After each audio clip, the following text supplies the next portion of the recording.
just barely catches it. Now Limon is going to try and overtake on Fonseca. Fonseca gives that one up, almost a little too wide there for Limon.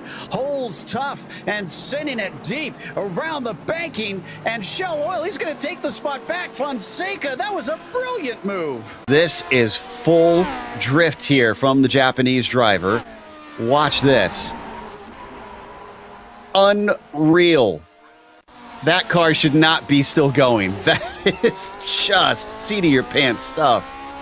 Yeah, absolutely. I mean, it just kind of landed a little bit wrong for him, but fortunately, at least pointed in the right direction. This was crazy, though.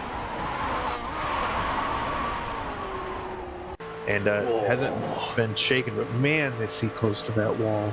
Look at the oversteer. He looks to the inside. Michael tried to cover off. He's going to squeeze him down a little bit. Tries to open up the corner. Cut back and see if he can get the launch, and it's much quicker off. Oh, but he covers him down to the inside.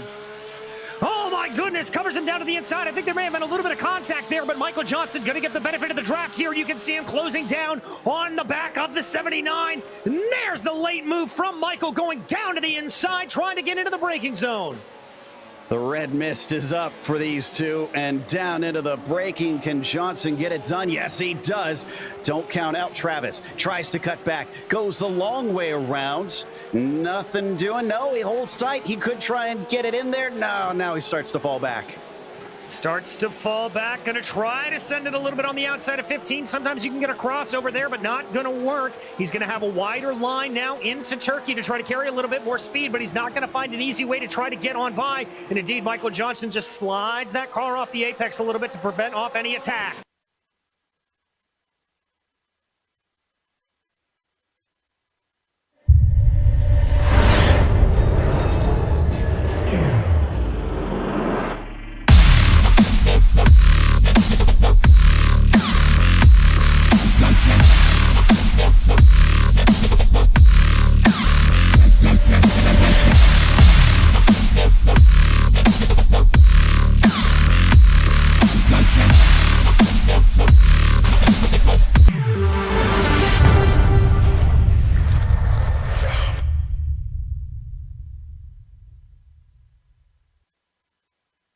Hey there, I'm Nicholas Dubois, co-founder of Advanced SimRacing. We are a Canadian company.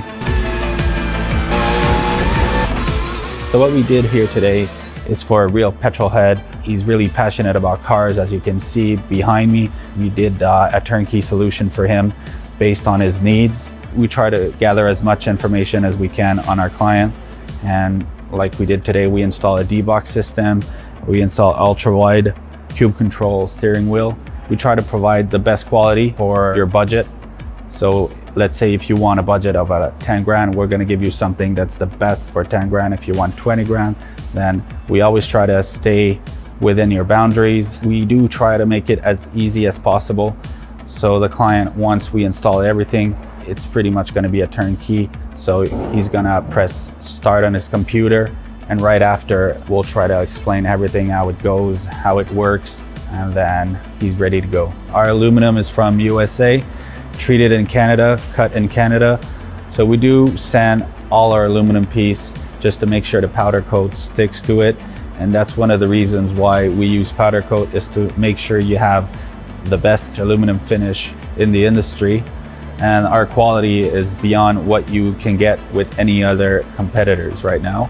We are really, really passionate about all the gear, all the cockpits, all the sim hardware, and that's why we want to create something that's really going to reflect our passion into our product.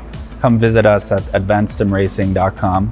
You can always reach us if you have any questions. You can call us, you can text us, you can go on Facebook, like our page, ask us questions over there, and we'll make sure to answer every questions there is. We are very passionate about what we do, and we try to make it as easier for you to go into the sim racing world, because there's a lot of gear, there's a lot of options, but let us guide you through your process, and let's hope you'll be an Advanced Sim Racing customer.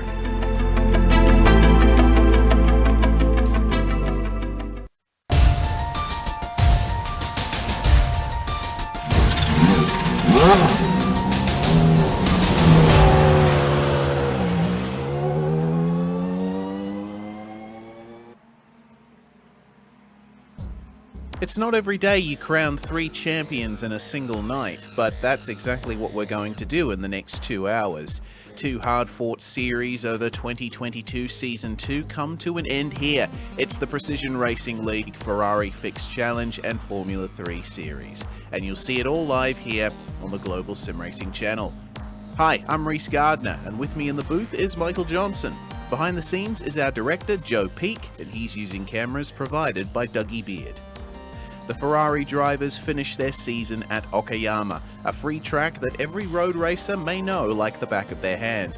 But there's still plenty to talk about when it comes to this Japanese circuit. Let's check out the track guide to learn more.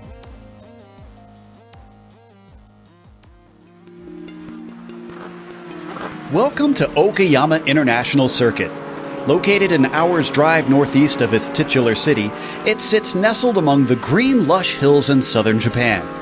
Built in 1990, it's most well known for the 2 visits Formula One made in 94 and 95. But since then, national and international touring car series have come to race here as well.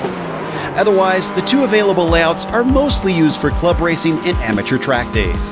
The full course is just under 4 kilometers with 11 turns, and the short version is a measly 2 kilometers with 7 turns. It does this by cutting out the portion between Williams and Revolver. While hairpins abound throughout the lap, overtakes tend to be surprisingly hard.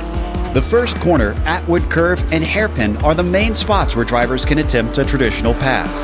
Hairpin makes for unique battles though. The unusually steep banking for a road course, plus the switchback into Revolver, means that holding it around the outside can reward a brave driver. However, while it is a more modern facility, runoff in some places is shockingly small, and it can be easy to damage your car. This section in particular around Revolver, Piper, and Redmond gets slightly claustrophobic. The pit entry requires some practice since you must use the inside lane of Mike Knight, otherwise you'll get a penalty. While it might not see as much use in the real world, here on iRacing this track is part of the base content, and so new road racers will find themselves here frequently. With it being suitable for a wide range of styles of cars, it's sure to excite many of the competitors who tackle it.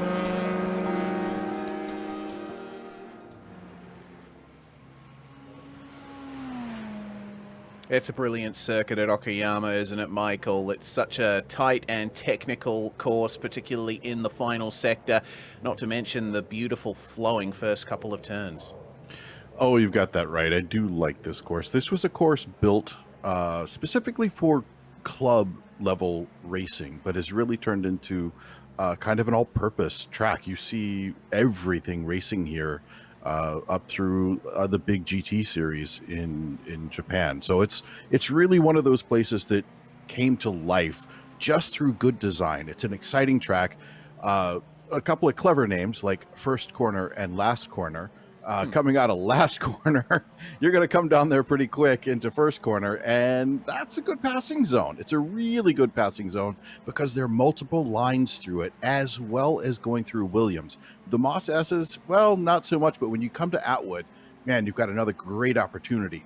Then it's that big pass down into Hairpin. So depending on how you come through Atwood, coming into Hairpin can really set you up for a good pass or a good opportunity to defend. Then it's all about setup as you head around through Redmond, Hobbs, through Mike Knight, and then back to Last Corner. So watch for the setup differences when we or the driving style differences, I should say, when we look at this. It's only 11 corners, but I got to tell you, it feels like 900. Yeah, I agree with that. It's going to be a fantastic race around here tonight in this broadcast, which is brought to you first of all by Advanced Sim Racing. Owned and operated by passionate SimRacers, Advanced Sim Racing designs and builds the sturdiest and most durable aluminium profile racing simulation cockpits available in the market today. Visit them at advancedsimracing.com. It's also sponsored by RaceLab. RaceLab helps you to improve your driving skills. With modern overlays, race statistics, and native VR integration, you can get the best out of iRacing. Start using it now for free at racelab.app. Today's broadcast is also proudly sponsored by ButtKicker. ButtKicker products add an incredible immersion and realism to any game. Feel every nuance and truly put yourself in the driver's seat. Check them out at thebuttkicker.com. And finally, PRL is also brought to you by NinjaTrader. Ready to compete against the financial markets? Supporting over 60,000 users across the globe, NinjaTrader provides award-winning trading software and brokerage services. NinjaTrader is always free to use for advanced charting, backtesting, and trade simulation. Visit ninjatrader.com to get started with a risk-free trading simulator and start tracking your performance. Well, let's have a look at this championship going into the final round. With Alec Bergstrom's retirement at Laguna Seca, he's fallen to 4th place, but have a look at how far ahead Nick McLaughlin is after taking 6 wins this season and 7 pole positions. He is far enough ahead that he's effectively got the title wrapped up at this point over Eric Dubé. There's still plenty of change to be made further back, though. I did mention Bergstrom, only 4 points behind Cristelli. If there's a good result for him and a bad result for Cristelli, Bergstrom can get back into the top 3. And you've also got Brian Hoskins and Dave Peterson down there in 7th and 8th, equal on points. Them, Mark Feil and Spencer Semkovich could have a few things to decide tonight. Yeah, and be sure to watch out for the Viking Hot Rod guys to try to hold on to this. They are only 18 points ahead of their closest competitor, Clovalve Racing. Now, Clovalve we're used to seeing up front, right along with F-Fred Racing, just 1 point behind them. Eagle Vision Racing, 41 points back. This is going to be an interesting battle to see who can take those top 3 positions in the team standings.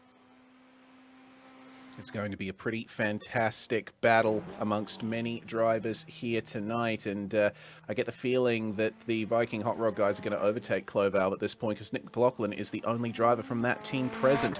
It's round 10 of 10, the final round of the season. We've got 35 minutes coming up at Okayama with fixed setups, and of course they have to be careful of incidents. There's no tarmac runoffs at this track. It's all lined with grass and gravel, so off tracks can be pretty easy to get if you make a mistake.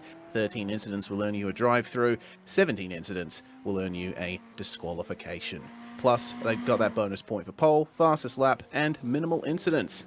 So, we check out the number 63 of Kenny Duval, who's currently, he ran 13th in practice, but he's looking kind of pacey in qualifying. He's always been pretty pacey, has Kenny Duval, over a single lap, and it looks like setting the fastest lap there, 1 minute 30.353. But we're seeing times come in very quickly in qualifying as Alec Bergstrom goes to provisional pole. Yeah, Bergstrom pulling a really nice 29.9. First one to dip under the 30 mark. But I don't expect him to be the last. While Bergstrom is a good driver, just take a look there. You've got drivers like Kenny Duval, who just watching Eric Dubé. I would not put it beyond, someone like Nick. I mean, I got to say, Nick McLaughlin, he's good. He's probably going to be the next one to do it as we watch him coming around this last little bit. Yeah, it looks like he's still on the outlap at the moment. Took a bit of a tight exit from the Atwood corner, and this hairpin is one of the prime overtaking opportunities on the lap. That said, seeing how it's banked, you can hold the outside around there, and coming into Revolver, this is the most difficult part of the track for me. It's a place I've never been able to get right, and you see McLaughlin there just catching the grass on the entry to the corner. It's very difficult to set up, and this double hairpin here to end the lap, it's certainly a place where passes can be made, but generally, as you mentioned, Michael, the final sector is really all about setting up for that first corner. Yeah, it's really about getting around and making sure you have that dive into turn 1, first corner. But if you really do feel the track, and I know I've talked about this before, how the track has a song, the track has a rhythm. If the rhythm works for you, that middle section of the track or tail section, all that part through the middle, the twisty bits, that can make this track come alive for you. And you don't necessarily have to be fast everywhere else, because there can be a half to 3/4 of a second made up very easily through that section. Donald Olson coming up to the end of his second lap now, coming through the hairpins. He's taking a tight exit from the left-hander to widen the entry to the right-hander, get himself a little bit of extra speed through these last couple of corners. And man, this corner here, that second last turn, it's so hard to get right. You can carry a lot of speed through it, but if you take too much curb, you can very easily get unsettled.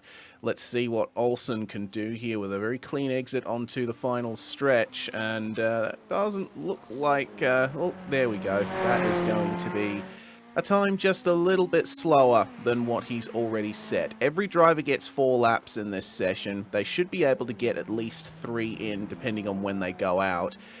So I think that Olsen has a couple more opportunities to improve, but we will see now what Nick McLaughlin can do. 1 minute 29.1 was the fastest time in practice from Nick, and that was 3/10 ahead of Kenny Duval coming through the final corner now. Quite the gap that McLaughlin has to work with. 1 minute 30.6 is his fastest lap. It looks like McLaughlin is just building up his pace here. And that's really a good idea, because I got to tell you, this track is hot. It is very hot. We've got an air temperature that's also fairly warm. We're right in that 30 degrees Celsius, 86 degrees Fahrenheit area. But look at that, 57 degrees. I mean, that you don't want to bathe in that. That's way hotter than a bathtub. What's coming out of your tap when you turn it on hot water is not that hot. 135 degrees. That is absolutely roasting the tires. So I think what's going on for Nick McLaughlin is he's just biding his time. He's trying to wait until the tires feel right, and then he's going to go put a lap down. That's a medium rare steak. 135 degrees Fahrenheit. My favorite way. Yeah, you leave a piece of meat on the tarmac for a few hours, and that's pretty much air frying or sous vide at the very least. Alec Bergstrom coming into the pit lane, practicing pit entry. This is a place that we're going to have to look out for tonight, Michael. Pit entry, very misleading here at Okayama. There's a 60km/h pit speed limit sign just past the corner, but Alec Bergstrom has been practicing his pit entry because you got to go beyond that to the yellow cones. That's what denotes the pit limit speed. Yeah, and that is a very interesting entry. There's a tiny, I mean, absolutely itty-bitty little sign. Maybe we can see it on a car that's coming around there, if we can see from the roof of the car, maybe. That sign that's on the right side as they come up is practically invisible, and you just have to sort of know that it's there. So we're going to be on board here with Donald Olsen. He's coming around the last little bit of that tight little infield section. Now watch as he comes up here through Hobbs. Yeah, this is Hobbs. As he comes around Hobbs, and look over to the right side, right there, that little tiny thing, that was it. And that's your pit entry. That's all you've got, and you've got to come screaming in there and make it around that corner. So yeah, and you're trying to go around there quickly, like you pointed out. There is a speed limit, but not until you hit those cones. Indeed. It looks to me like drivers are having a lot of trouble keeping the pace up here over a long run on this hot track. We're in contact with Joey Tebbin, who put it into P5 as Eric Dubé improves by 1/10 of a second. Actually doesn't look like it counted for him. He got an off track on that lap. But Joey decided the track is so hot, he decided to do a separate second run. And interesting to see that Nick McLaughlin has not set a lap time in this session. He's down in 16th at the moment. And he's out of laps. Yeah. He's done them all. That's interesting there for Nick. It seems that he's going to try and make things a little more interesting for himself now that he's not under any threat for the driver's title. We'll see if Nick McLaughlin can work his way up through this field. Well, let's see how things go at Okayama. A fantastic track, but that high track temperature will certainly play havoc with the tires and the grip and pace that drivers will be able to eke out of their Ferrari GT3s. Let's go then to the grid. It's going to be Alec Bergstrom on pole position by... that's going to be about 0.05 of a second, 0.06, 0.07 over Dave Peterson. Matthias Arangu is going to line up in third place alongside Eric Dubé. And then Joey Tebbin and Kenny Duval round out the top 6. It's David Cristelli and Sean Duhamel, 7th and 8th. Paul Wildridge and Spencer Semkovich round out the top 10. It's going to be Donald Olsen, who we were on board with there for a moment, in P11. Owen McLaughlin in P12. Brian Hoskins, Jack Clark, Nick McLaughlin. Surprisingly, he's starting way back in 15th. I'll bet he's going to try to do a pit row start. Baron Hilton in 16th, and David Boucher is on row 9 all by himself, P17. Okay, so bit of a different grid from what we've seen throughout this championship as we see more drivers get onto the circuit. There's Nick McLaughlin down in 15th place. Looks like he's deciding to go for the full race start here. Of course, there is a short formation lap option here at Okayama because a full pace lap around here would take a while. Plus, drivers would have a bit of difficulty negotiating revolver side by side in formation. Well, either way, it looks like Nick McLaughlin is not feeling the stress here. He's certainly in a bit of a calm state of mind here as they get things started. The pace car pulls away. I tell you what, Michael, it's all going to be about when Alec Bergstrom puts the power down. He might go for it at the apex of the final corner. It wouldn't be a bad opportunity for him because the pace car will have pulled off by that point, which is exactly what he wants. He wants that pace car to be gone, and then coming around that final corner, he needs to open up a gap as quickly as he can. As we watch them coming down this last little section, watch the pace car dip in here momentarily. Yeah, the pace car taking the pit lane entry that you're not allowed to take in the race cars. So side by side we go down the front stretch, and Alec Bergstrom does go early. That is a very good start there for Alec as the green flag flies, racing one final time in the Precision Racing League Ferrari Fixed Challenge. It looks like Bergstrom's keeping it nice and easy through turn 1, maybe a little bit of a slide as the fields sort themselves out.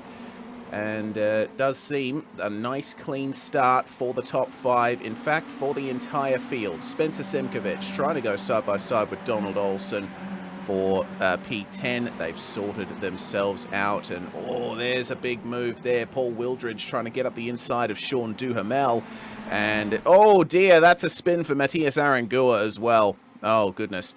Well, once we've gotten a few corners down, things have started to get a little bit messy for some of the drivers.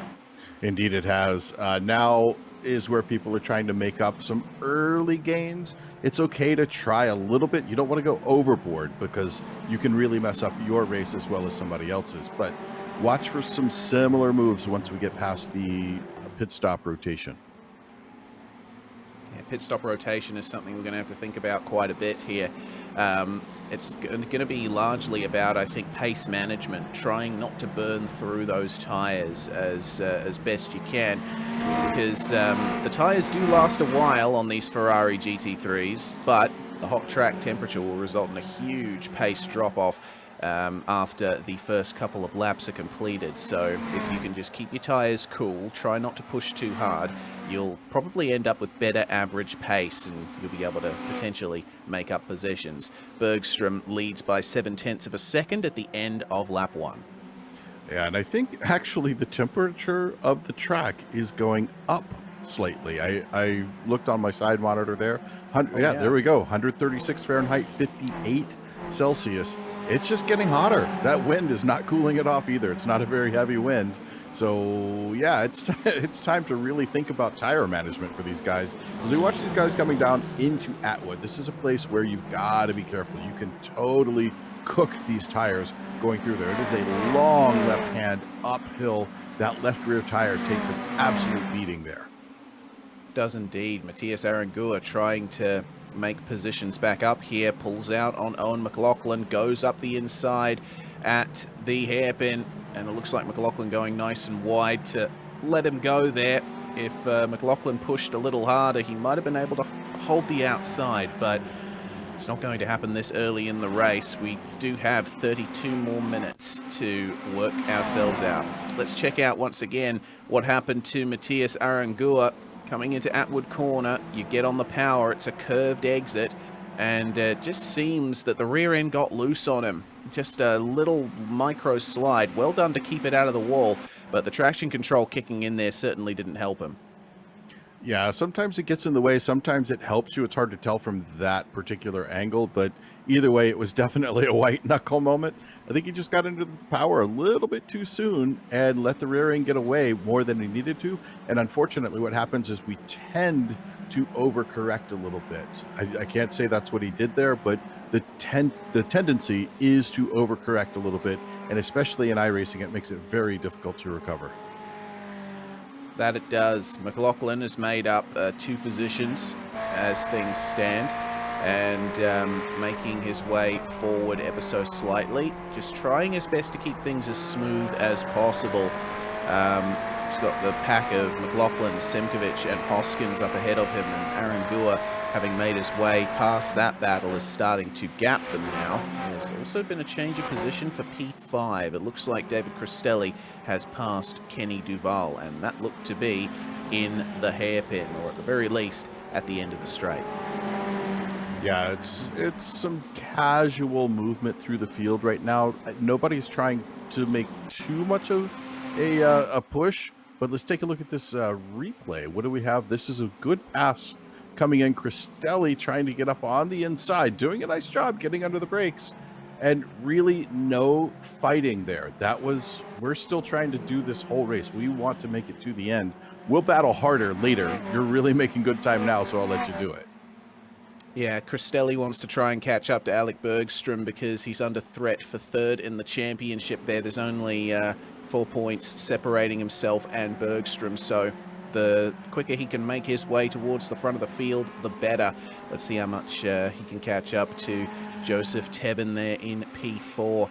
Tebben and Dubé both up 1 position thanks to Matthias Arangua's mistake on lap 1, and it seems to me that Joey Tebben is a little bit faster than Eric Dubé by a couple of tenths on the last lap, but Dubé holds the fastest lap of the race so far on those fresh tyres on this very hot track. It's all about those first couple of laps. Yeah, now he has to be careful that he didn't overdrive those tires and take too much out of them. This heat really is going to be a consideration when it comes to tire management. If we were down in that sub 100, so maybe mid 90s, high 30 degrees Celsius area, you'd be okay to try to push and push and push. But with it this hot, up over 55, 58 degrees Celsius, 135 degrees Fahrenheit, it's just going to destroy these tires as we watch. Ooh, the numbers. Oh, no, actually, I think that may have been intentional. I think that was an intentional little dodge out from Joey Tebben there, getting a little bit too close to Eric Dubé, and then wants to close it back up right here. He's going to sit right in there. That was kind of an arcing out, possibly, to get a good run up on him.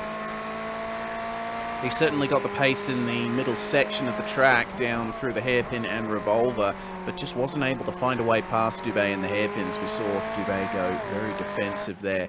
So Dubé is keen on keeping this podium. Let's see then what they can do through Atwood Corner as David Cristelli continues to try and make up time here. It was a 31.0 from Eric Dubé, 31.2 from Joey Tebben, a 30.6 from Cristelli and Duval. Duval was the fastest car on track last time around, so this could be an interesting battle here for the top 3. Yeah, I think this is kind of a, hey, let's work on this get to the podium thing, with Joey, David, and Kenny all looking to take that last spot away from Eric Dubé. Dubé wants to hold on to it, obviously, but right now the gap between them, Joey's only about half a second off of Eric, and that's not enough to solidify that position, especially with pit stops coming up.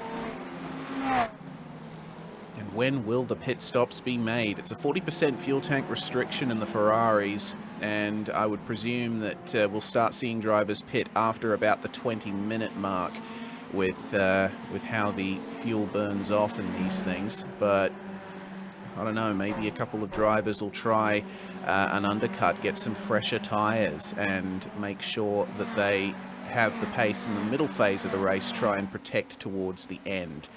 Completion of lap 6, and Bergstrom has extended his lead over Peterson ever so slightly. It sits at about 8.5 tenths, but there's Matthias Arangua going for another move on Donald Olsen, trying to break back into the top 9 places. Good defense there from Olsen, managed to hold the pace around the outside, but looks like Arangua's got it. Yeah, Arangua, he had fallen back quite a bit. He was 7-10 positions off with that little bobble that he had in that first lap. But bringing his way back through, being respectful of the other drivers also being respectful of him, and understanding there's some pace there. And maybe if you stick behind him, he can carry me through. I do that all the time when I have a faster driver come up behind me. They just know the track better, their car's better set up, whatever it is. I'll try to tuck in and follow them through sometimes. As we watch there, that's Donald Olson getting really close up behind at the hairpin. Yeah, obviously very confident on the brakes. The Ferrari GT3 has an anti-lock braking system that can allow you to make those big dives. Well, it looks to me like Arangua's exit from that complex was good enough that he has a bit more of a gap to work with. So now his next target is going to be Paul Wildridge, and Sean Duhamel up ahead. There's about a second between them, and Arangua on one lap pace certainly had the advantage, so we'll see if he can make his way past them. 25 or under 26 minutes to go, and have a look at that fight behind that's just come out of the final corner. That's looking quite tense there. Nick McLaughlin in the middle of all of that, trying to make his way past Spencer Simkovic with Brian Hoskins in tow. Yeah, Nick has worked his way up to P13. He's just taking it nice and slow, not trying to overdrive the car. I mean, check out the lap time. Last time through was a 1:32. He's not overdriving the car. It looks like he may be waiting to make a run at the end of the race. Notice now as we come up through Atwood, it's funny that I can tell what corner that is looking backwards, but yeah, comes up through Atwood. He really closes up beautifully in there, and right as we come down into Hairpin Corner, let's see if he's able to close this up a little bit more under braking. Actually, I think he's kind of backing off a little bit. Doesn't want to get too close until he gets to the exit. Okay, it looks like he's taking it easy in the braking zone, trying to preserve a bit more mid-corner speed. That's where he's getting his pace at the moment. No luck trying to get by Spencer Simkovic this time around, but we'll see what they can do, as they've actually caught up here to Donald Olson and Owen McLaughlin here. Oh, there goes McLaughlin up the inside of Simkovic at the third last corner. Brilliant stuff, nice move. There was room given by Mr. Simkovic, and nice and cleanly done. So McLaughlin can continue working his way forward here, especially if Olsen and McLaughlin start to battle like it looks like they are. Yeah, but a little note that on something I'm seeing. I've been watching other parts of the race on my little side monitor here, and I've been noting that Alec Bergstrom is having some mild connection issues. I can't tell if it's when somebody gets too close or if he's in a certain part of the track, but I am noticing here and there a couple of little connection issues from him. So let's hope for his sake that he's able to hang in there. Yeah, let's hope so. Bergstrom has yet to get a win this season. He was second in the championship for so long and was almost a threat to Nick McLaughlin for the driver's title until last round at Laguna Seca. So I think if Bergstrom's able to get the win here tonight, it is long overdue.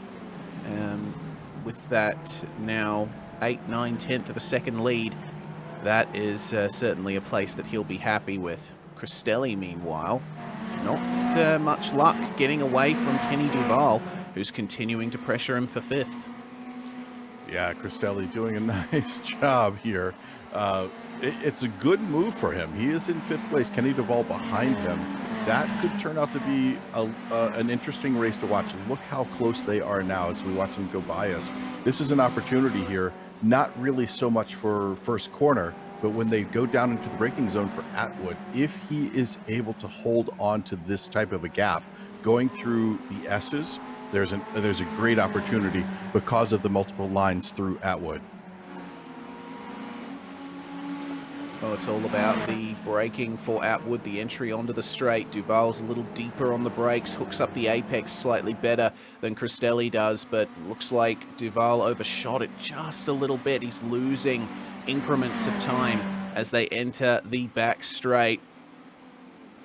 Now, the braking zone for the hairpin.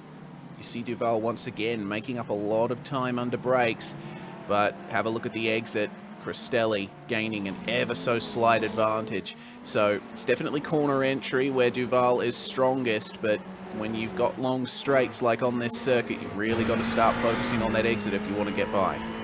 Yeah, Kenny Duval doing a nice job holding that car pretty still. Cristelli. Kenny Duval was actually looking a little sideways there to me. I think he wants this a little bit too much. You cannot push that hard when you're in a track this hot with a field that's this close. Everybody here drives very closely, at least in your kind of range. You're going to find yourselves in a bad position if you try to overdrive this. What's happened to Angua? Oh, yeah, something's gone wrong again for Angua. That's a lot of damage that he's got on his car. Going straight into the pits to get damage repaired. This has been an absolute nightmare for Matthias Arangua. Oh, man. It looks like he lost it on his own out of the right-hand hairpin. Just ran a little bit wide and over the grass, and if we can stay on the replay after this incident, it almost looked very dangerous here. Arangua hits the wall, gets back onto the racetrack. He tries to turn himself around, but then the rest of the field are coming through, and he was so close to wiping out Donald Olsen there. So not the best of pit entries there for Matthias Arangua, but trying to get into the pits as quickly as possible, get that car repaired. Unfortunately, no fast repair here in the Ferraris, so he is going to be spending quite a bit of time there in the pit lane. Yeah, unfortunate for Arangua. He was having a wonderful recovery drive, coming back up through there beautifully. But it looked to me like he started to spin before he got to the grass. Something happened, maybe a little bump because of the way that sawtooth is on the curbing there. Maybe it just offset it a tiny little bit. Yeah, I would agree with that assessment as well. We look again at the battle for the top four. Bergstrom now leading by 1.4 seconds across the line. It's an excellent job that Bergstrom is doing at the moment. But Eric Dubé still under threat for third place from Joey Tebben, who's continuing to suffer from those technical issues that we've seen him suffer in past rounds. It's not going to be easy to make your way past here at Okayama, let alone with some connection issues like it seems Tebben is experiencing. It does look like Dubé is still able to hold on for pace, but if Tebben can get this together, that will easily be a third place for him. Yeah, a couple of close battles are going on here. Joey Tebben is one. He is under half a second. Ooh, as he blinks out again. Oh, Joey, I hope your internet connection comes back strong. It really is a bummer to see stuff like that happen. But also, if we look a little bit farther back in the field, we see Owen McLaughlin on Donald Olsen and Spencer Simkovich right behind him. This one is starting to heat up a bit.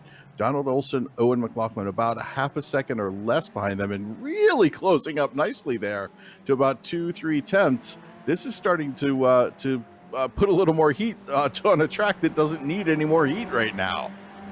Yeah, indeed. Now that Nick McLaughlin is by these guys, he is way ahead, so they've only got each other to fight.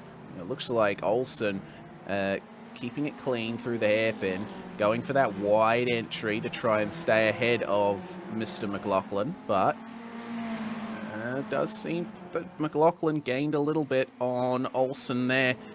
Coming into the final corner, the exit is so important here. You can run out over the curb. It looks like a poor exit from Olsen. This is going to give an opportunity for Owen McLaughlin to get by at turn one. Picks up a little bit of the draft here and tries to get alongside into the braking zone. It's not going to happen. Olsen a little bit later on the brakes and able to keep that position. But for how long? Definitely under threat, especially with three drivers behind him looking for that place. Yeah, and meanwhile, back to Joey Tebben, if we can take a look at that real quick. He is really starting to push this up as we watch him come down into hairpin corner. He has an opportunity here, very close under braking. Nice defense from Eric Dubé, though. Holds just a little bit to the right side, and Joey tries to go around the outside on that. I think right now, he's filling the mirrors. He's saying, I'm going to get in one mirror, the other mirror. Hey, I'll sit in your back camera for a minute here, too, if I can, because I'm getting tired of being behind you, and I want that last step of the podium. Another blink, meanwhile, from Tebben. He gets right up to the bumper of Eric Dubé. tries to widen the entry to the hairpin ever so slightly. You see how much that gains him initially, but a slightly straighter exit for Dubé is going to result in a little bit of extra gap coming into the final corner. Tebben hooks up the curb very nicely, but just cannot get that little bit of extra time he needs to get the move done. Needs to focus on the exit of Atwood Corner, I think, because that might just be his only opportunity to get by. Yeah, Eric has a touch, just a feel for final corner when he comes around there that he's able to open it up. And it looks like we have Spencer Simkovich into the pit lane, slows the car down right there at the cone, and we have a first of our scheduled pit stops. Indeed we do. And it looked like a nice clean entry there for Simkovich. He slowed down at the right time as well, went past the 60km/h sign and went for the yellow cones, and doesn't look like he's gone for tires potentially. We'll have to wait and see for that one, but definitely fuel as is required in this series. And cone to cone time for Simkovich, 29.3 seconds. That is the benchmark that we will have to take into account. Indeed, we will. Keeping an eye back up there towards the front with Tebben and Dubé. Tebben just is killing him on this inside, this little tight section through the middle here. Let's watch as he goes around Hobbs here, going through Hobbs, trying to get the power down as he blinks out yet again. That's got to be frustrating, not just for the people around him, but also him. Singing through Mike Knight corner and then coming up the last corner. Here's where he's got to put the power down. This is where Eric has the touch. Eric has just a feel for that corner, and he is able to undo all the gains that Joey has made. So Tebben coming through that final corner ends up losing out. He's got to make that pass happen sooner. Yeah, he has to. Well, as Wildridge comes into the lane, second of our scheduled pit stops here tonight. Looks like Matthias Arangua is a confirmed retirement at this stage. He's been in the pits now for 4 minutes and 15 seconds.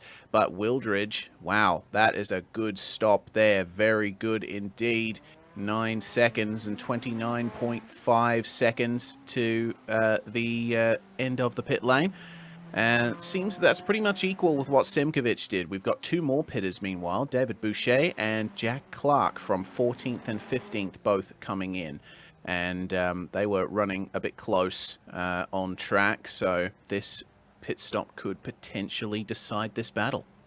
Yeah, and that always freaks me out a little bit when they drive through each other in the pit lane. Oh, now that's a big difference. That's a major difference, as he's able to get out a whole lot quicker. Is that Clark coming out first?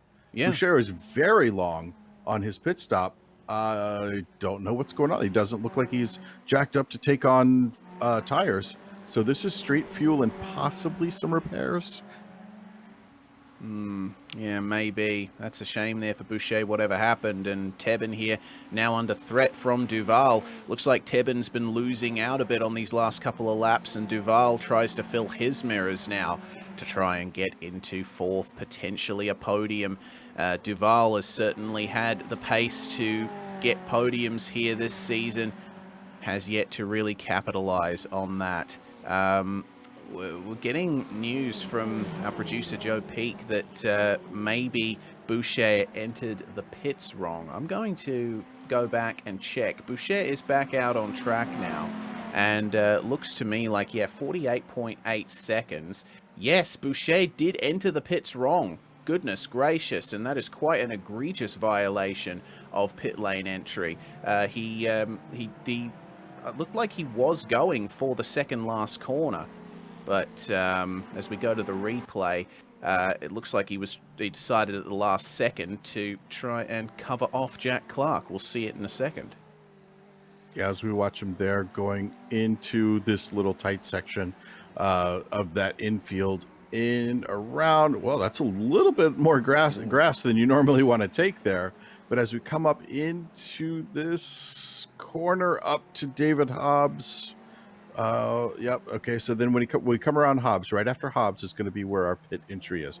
Got to take the car all the way out, and then right here you want to come over. Look at that. Now he is past. Once he got past that curbing on the inside, that was the no-no. That's what caught him out. Naughty, naughty, and he scored himself a unsafe pit entry penalty for that one. So a lot of time lost for David Boucher. There's been big changes in the battle for third. Meanwhile, while we were on the replay, it's pit stop for Eric Dubé and Kenny Duval as Joey Tebben and David Cristelli continue on, making their way through the S's. This is going to be quite the fight here. This early committal to the lane from Dubé and Duval could work out for them.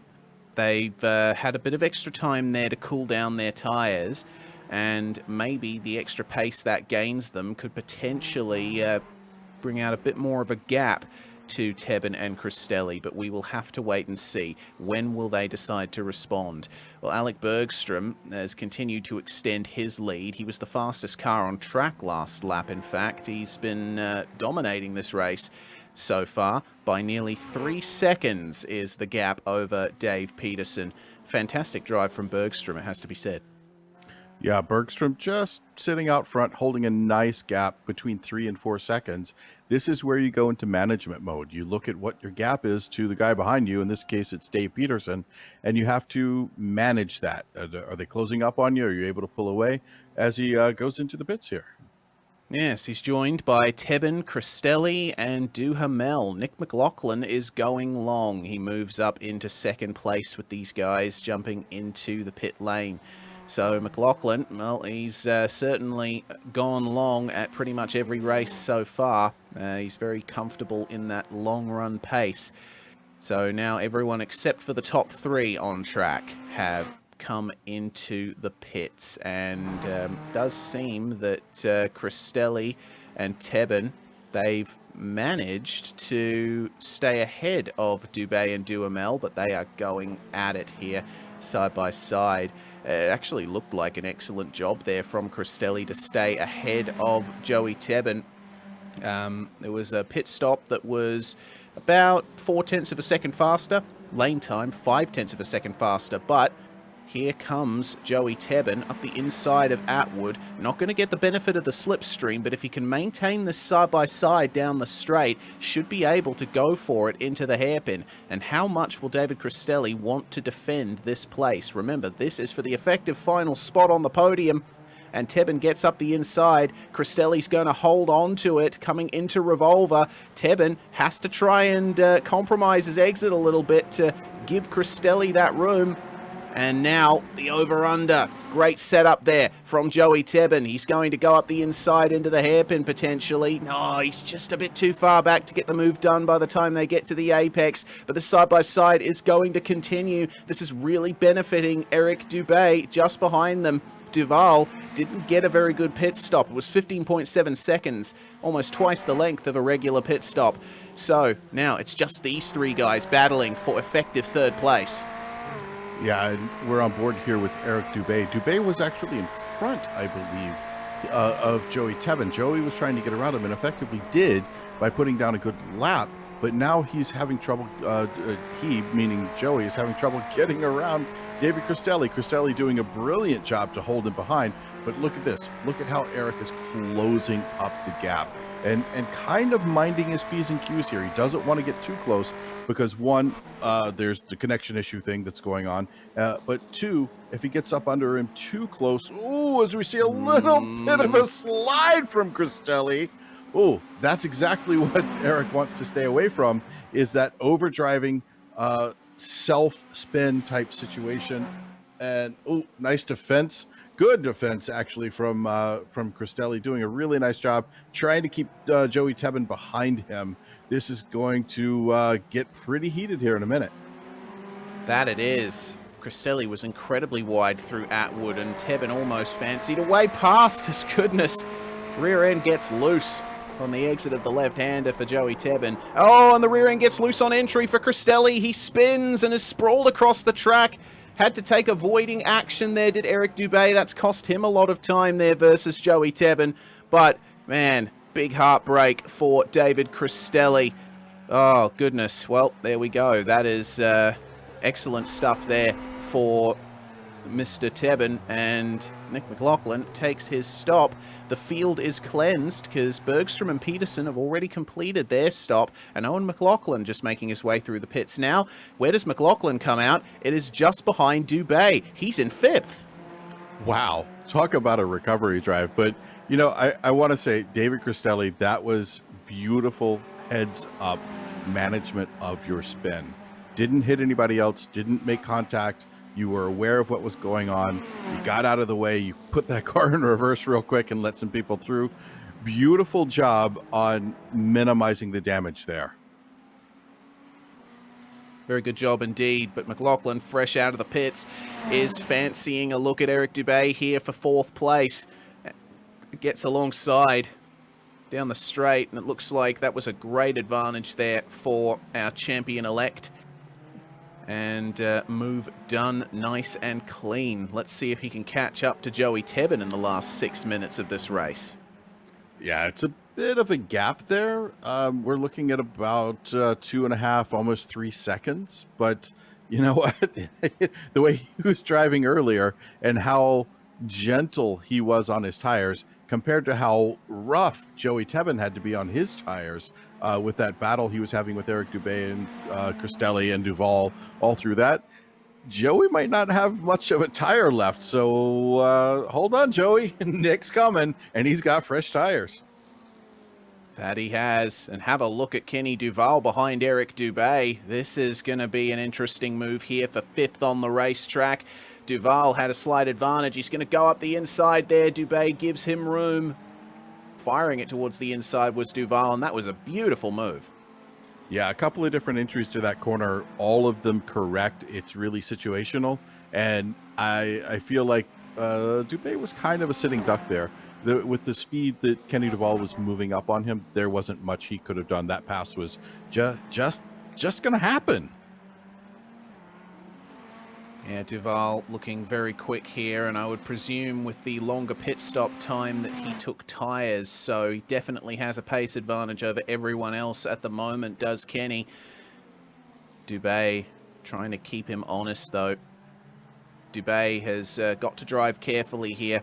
He's 2nd in the championship at the end of this race. Bergstrom probably not going to be much of a threat to him, depending on where he finishes. At the very least, it's going to be very close between them.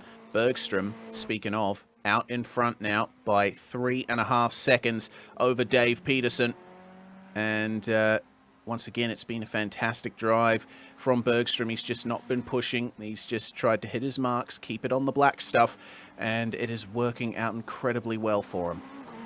Yeah, sometimes it is lonely to lead the race like this. This is one of those, pre-2022 Lewis Hamilton moments. You get so far out in front of everybody that, well, we forget about you. You're out there, and there's not much going on until you get up to traffic. So you're kind of out there all by yourself. It feels kind of like just a lonely drive.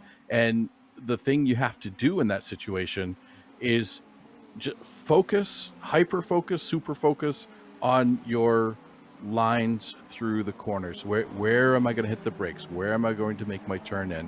Where am I going to run wide on Atwood? Where am I going to make these specific points happen? And just trying to perfect each lap as you go through. Well, this battle between Duval and Dubé is not over. I spied on my end that Duval ran wide out of the final turn and into the gravel, so the advantage that he got over Dubé was effectively eliminated. So now Duval's going to have to take care here, especially around this twisty final sector of the track. Once again, there's no tarmac runoffs to be seen here at Okayama. It was built in the early 1990s, but still very much an old school racetrack with the grass and gravel lining the sides of the circuit, and the curbs, well, they're wide in some places, but largely they're very thin, and you can't afford to use too much of them. Does seem that Duval has gotten a nice run in the final sector, and he is recovering there versus Eric Dubé. But Dubé's going to have to look out for Cristelli soon enough. Have a look at Joey Tebben, meanwhile. Nick McLaughlin, he is absolutely carving his way up to Joseph Tebben. That's nearly a second faster than Tebben on the last lap. Yeah, closing this up, and we're having a little bit of a timing issue here because of Joey going in and out. But you can tell by looking at this how much time he has made up. We were talking just a few minutes ago, it was 2.5 seconds. Right now, it was about 2.3. Now it's under 1.5. We're at about 1.4 seconds with a minute 40 to go. I think there's some symmetry in there to enjoy 1.4 seconds with a minute 40. Let's see how this plays out. This could be a really good finish for either of these guys. I know Joey wants to be on the podium, and I think Nick just wants to be there to say, I drove back the front, and here I am. Oh no, he goes around. You commentators cursed him, Michael. He's off. Joey, I'm sorry. I apologize. I really do. I did not mean to do that. Oh man, that's such a shame there for Joey Tebben. He caught the grass on the entry to the hairpin and went flying off the circuit. So there we go. That is Nick McLaughlin now up into the podium places. It doesn't look like he's going to be able to get an advantage here over Alec Bergstrom, because Bergstrom is way out in front. Simply magnificent drive. It has been started on pole position and has kept himself nice and clean, far and away from that first lap retirement at Laguna Seca, and definitely in form with the multiple podiums he's gotten this season. It took him 9 rounds here, but he's on his way to a dominant victory by 4.7 seconds over Dave Peterson. And I think that Bergstrom is going to be ruining that DNF at Laguna Seca. It certainly would have helped him to maintain P2 in the championship, but this is going to be some nice, sweet payoff here for the number 66, who's had perhaps the most consistent season out of anyone bar McLaughlin. It's been incredible to see from Alec Bergstrom. He is going to get 3rd place in the championship back from David Cristelli thanks to this. One final corner to go for Alec Bergstrom, and finally, there is a race win on the board in 2022 Season 2 for Alec Bergstrom. Nice, smooth run.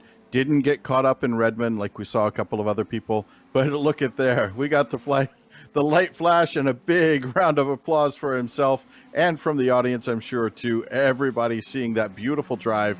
Really a back-to-front drive for McLaughlin there. Yep, and confirming his status as champion of 2022 Season 2 in the Ferrari Fixed Challenge. It's a formation finish between Paul Wildridge and Owen McLaughlin to end off the season. Congratulations, guys. Very good season from the both of you, and very close there between Semkovic, Hoskins, and Olsen right at the end.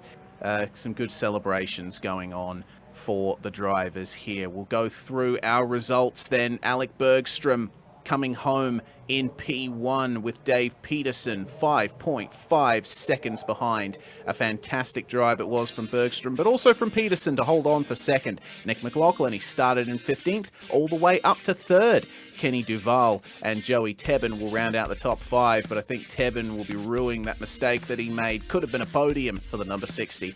Eric Dubé finishes in 6th, Cristelli in 7th, and then it's Duhamel, Wildridge, and McLaughlin who round out the top 10. Spencer Simkovic falls 1 position to P11. Brian Hoskins behind him. Donald Olsen, good running through the day. Jack Clark behind him, a good little chunk. And then 1 lap down, we have David Boucher. Then we had a DNF, or at least an early retirement. I'm not sure how that'll be credited for Matias Arangoa. And then Baron Hilton did not take the green. Yeah, he didn't take part in qualifying either, did Barron, so it's a shame that we didn't see him out there on the circuit, but hey, it's all much of a muchness at the end of the day. That is the season over in the Ferrari Fixed Challenge, and in the coming seconds, we'll hopefully get ready for a chat to our top drivers from this session. What an interesting race that was. I think the hot track really spiced things up, Michael.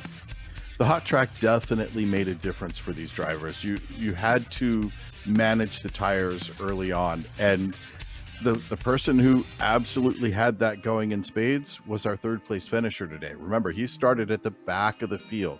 Nick McLaughlin just casually moved through. He had a very good pit stop. He was being super patient at every opportunity and got all the way up to third. But, I don't know that he could have caught Alec Bergstrom. Bergstrom was kind of the class of the field today because, honestly, he was managing his tires too. He took a big jump at the early on and then, let it kind of be managed from there. So, yeah, I think between those two drivers, they played it perfectly. Speaking of Alec Bergstrom, we can take a moment to have a chat to him. Bergstrom, finally, it is a race win on the board for this season. You must be happy with that performance. Oh yeah, very happy. Finally was able to put it on the top step. A lot of weeks this year I just kind of choked a little bit or made a couple mistakes that didn't enable me to put me on the top step, and I'm really happy to finally take a win. Well, coming out of Laguna Seca, you were under threat. Could have lost a top three in the championship, but combined with that 7th place finish for David Cristelli, it looks like you've got P3 in the drivers' standings confirmed. So all up, a pretty good end to the season for you. Oh yeah, great end. That was on my mind today too, because I did look at the standings pretty much right away after Laguna Seca, and I knew I still had a shot for P3. I was obviously pretty bummed for not be fighting for the championship anymore, but still very happy with that 3rd place. Will you be continuing in the Ferrari Fixed Challenge next season, trying to compete more for the driver's title? Absolutely. So I know next season PRL isn't doing the Ferrari challenge, but I know they're doing it's a sprint. It's a fixed GT3 sprint that I'll be participating in next year. Definitely. Or next season, not next year. Well, good stuff. Hopefully you get the results that your talent deserves there, Alec. Before we let you go, anyone you'd like to thank for your victory here in the final round? Well, I'd like to thank you guys for putting it all on YouTube. Pretty cool to go back and watch. I usually pretty much every week have gone back and watched them just to take a peek, see what's going on. And I'd like to thank PRL for hosting this league. Had a lot of fun this season. As have we. That's Alec Bergstrom, race winner and pole sitter here at the final round at Okayama. Next up, we have got one of the Viking hot rod guys in here ready for a chat with Michael Johnson. A great finish for Dave Peterson. Well, Dave, it was a tough race. You seemed to have some pace there. You seemed like you could have fought for first, but somewhere around lap 9, 10, 11, he just started to pull away from you, and then you had to focus to the rear. Was it really exciting? Did you think you were going to make it there, or did you not expect to be able to stay that close to him? I've always been decent. This track, I love this track. Alec was definitely fast. I didn't have that great of a season as a single driver, but the team, we came into the night leading the points, and that was my main focus. I mean, in the beginning, I feel like I could have been competitive with him, but I had to think bigger picture, and I didn't want to do anything to jeopardize our championship. So, because it was going to be a tough go against Cristelli and Duval. Those guys are fast. So, yeah, they had some difficulty of their own, but you drove a very smooth, consistent race. It looked like once we got out of the pit stop rotations, there was nothing for you to worry about except just staying on track. Yeah, that was a nice thing. I came out of there and I was checking the relative after everything settled in, and I was like, cool, I can relax, because it was definitely that way in the beginning. I mean, I had Eric behind me, and I knew from our battle at, I guess, Laguna Seca that he was going to be tough. So yes, it was good to relax. So tell us about next season. You're going to dominate Ferrari, or are you going to try to race something else? I think as a team, we are moving to the GT3 Fix series, and we will probably end up in the Ferrari. So, but yeah, and then I think a couple of us are going to run the F4 car too. Cool. Yeah, that IR04 is a fun car. I enjoy it. I race a real life version that you mentioned there every once in a while in a school. It's a lot of fun, and I think you're going to enjoy the car in the sim quite a bit. So who do you have to thank for your, I believe that's going to be team championship for you guys and for today's second place? Yes, that would be us, Viking Hot Rod Racing. Thank my team, obviously. Sean Duhamel and Kevin Olson, and Don Odom. He doesn't get to run with us on this one, but he's still part of our team. Run the Wounded Warrior scheme. As we know, it's a dear thing to me. It's also, we're coming up on Memorial Day weekend, so kind of want to remember the fallen and donate to Wounded Warrior if you can. And thanks to you guys for really good commentating, and it's always cool to go back and watch and listen to the races. So, well, very glad you enjoy it. And yeah, the only comment I have for that is Rangers lead the way. Ooh-ah. Yeah. So, hey, that was Dave Peterson for you. Next, though, the man who went back to almost front with a beautiful run, Reese is going to have Nick McLaughlin. I am indeed. Championship confirmed, Nick. Must be absolutely ecstatic with that after a very tough season. Oh man, it was a hell of a season. It's a lot of fun out there, and thank you. Yeah, I'm kind of lost for words, really. Well, let's talk about your race, because you decided not to push in qualifying and start down in the field to try and make things interesting. Were you trying to do a last to first challenge? We're gonna see how we did. I think we had the championship locked up last round. So started from the back. But I have to give full credit to Alec and Dave and even Joe. They had better pace than me today. I lucked out into a podium with Joe hitting the grass there in the infield. I don't think I would have caught them otherwise, and Alec and Dave were just faster than me the whole time, so really, really great drive from both of them as well. How did the track temperature affect your driving? Because it was an incredibly hot piece of asphalt out there in Japan today. The pace drop-off must have been quite severe. It was incredible, the heat. So when we joined practice before the race, I think it was 40 Celsius. And by the time the race started, it was 55. And it was an entirely different track.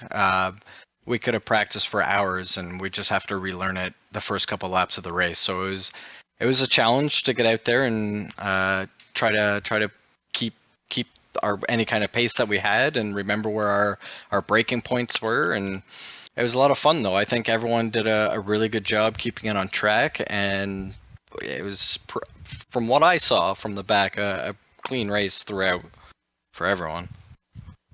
So what are your plans going forward in 2022 with this title under your belt? So with the retirement of the Ferrari Fix series, I believe I'm hopping into like the other two there. I'll be running the GT3 Open, however, and I'm gonna give the Formula 3 cars a try. I haven't much experience with open wheelers, but it should be a lot of fun. I got to race them a couple times this season just to get a feel for them, and I'm really looking forward to that. Well, we're looking forward to seeing how your exploits end up in the open wheelers there, Nick. Before we let you go, anyone you'd like to thank for your podium and your championship victory? I gotta give a shout to Cloud Valve Racing. It's Eric and I have been a team for, I don't know, better part of a year now, and it's always good racing with them. PRL for the league. Huge shout out to GSRC for the broadcast this season. It's always a pleasure. And I have to give a shout to my wife and kid who are home watching. Hello to the McLaughlin family from GSRC. Well, that's going to wrap things up for our Ferrari coverage here tonight, but don't go away. We have got the PRL Formula 3 series ready to decide who is the champion in that series. We got two champions to decide, in fact, Pro and Am. Stay with us here on the Global Sim Racing channel.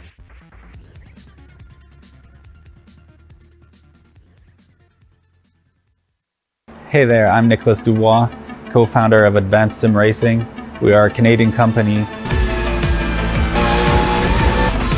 So what we did here today is for a real petrol head. He's really passionate about cars, as you can see behind me. We did a turnkey solution for him based on his needs. We try to gather as much information as we can on our client, and like we did today, we install a D-box system, we install ultra-wide cube control steering wheel. We try to provide the best quality for your budget. So let's say if you want a budget of 10 grand, we're gonna give you something that's the best for 10 grand. If you want 20 grand, then we always try to stay within your boundaries. We do try to make it as easy as possible. So the client, once we install everything, it's pretty much gonna be a turnkey. So he's gonna press start on his computer, and right after we'll try to explain everything, how it goes, how it works, and then he's ready to go. Our aluminum is from USA, treated in Canada, cut in Canada. So we do sand all our aluminum piece just to make sure the powder coat sticks to it. And that's one of the reasons why we use powder coat, is to make sure you have the best aluminum finish in the industry. And our quality is beyond what you can get with any other competitors right now. We are really, really passionate about all the gear, all the cockpits, all the sim hardware, and that's why we want to create something that's really gonna reflect our passion into our product. Come visit us at advancedsimracing.com. You can always reach us if you have any questions. You can call us, you can text us, you can go on Facebook, like our page, ask us questions over there, and we'll make sure to answer every questions there is. We are very passionate about what we do, and we try to make it as easier for you to go into the sim racing world, because there's a lot of gear, there's a lot of options, but let us guide you through your process, and let's hope you'll be an Advanced Sim Racing customer.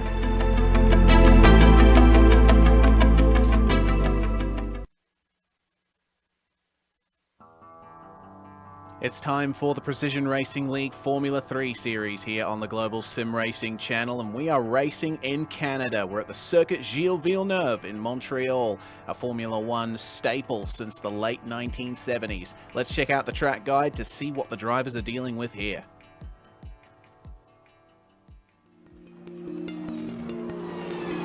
Welcome to Circuit Gilles Villeneuve. Host of the Canadian Grand Prix for over 40 years, this track's popularity among fans refuses to wane. Although it has gone through a few alterations in its history, the nature of its layout has remained pretty much the same.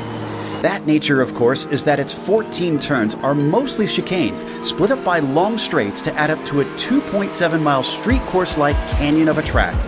These 4.3 kilometers are mainly made up of actual streets on the man-made Ile Notre Dame, though portions are specifically built for the racetrack. But whether or not fans consider it a true street course, the close barriers that line the majority of the track don't care what you think. Places like the exit of Turn 4 and Turn 9 frequently collect the greedy. But these pale in infamy to the notorious Wall of Champions. Named for its penchant to collect F1 World Champions, the corner itself is called Quebec. Regardless, it's a finicky and tight chicane with a critical corner exit, so drivers are tempted into edging the car as close as they dare to the concrete. Despite the numerous heavy braking zones, passing can be difficult at times for certain types of cars. Often, attrition or cut course penalties play a bigger part in who finishes where. While sports cars and NASCAR have both made stops here, this place is mainly known for its history with Formula 1. Named after what is easily Canada's most popular driver in the International Open Wheel Series, this semi-temporary circuit looks like it's actually here to stay for a long, long time.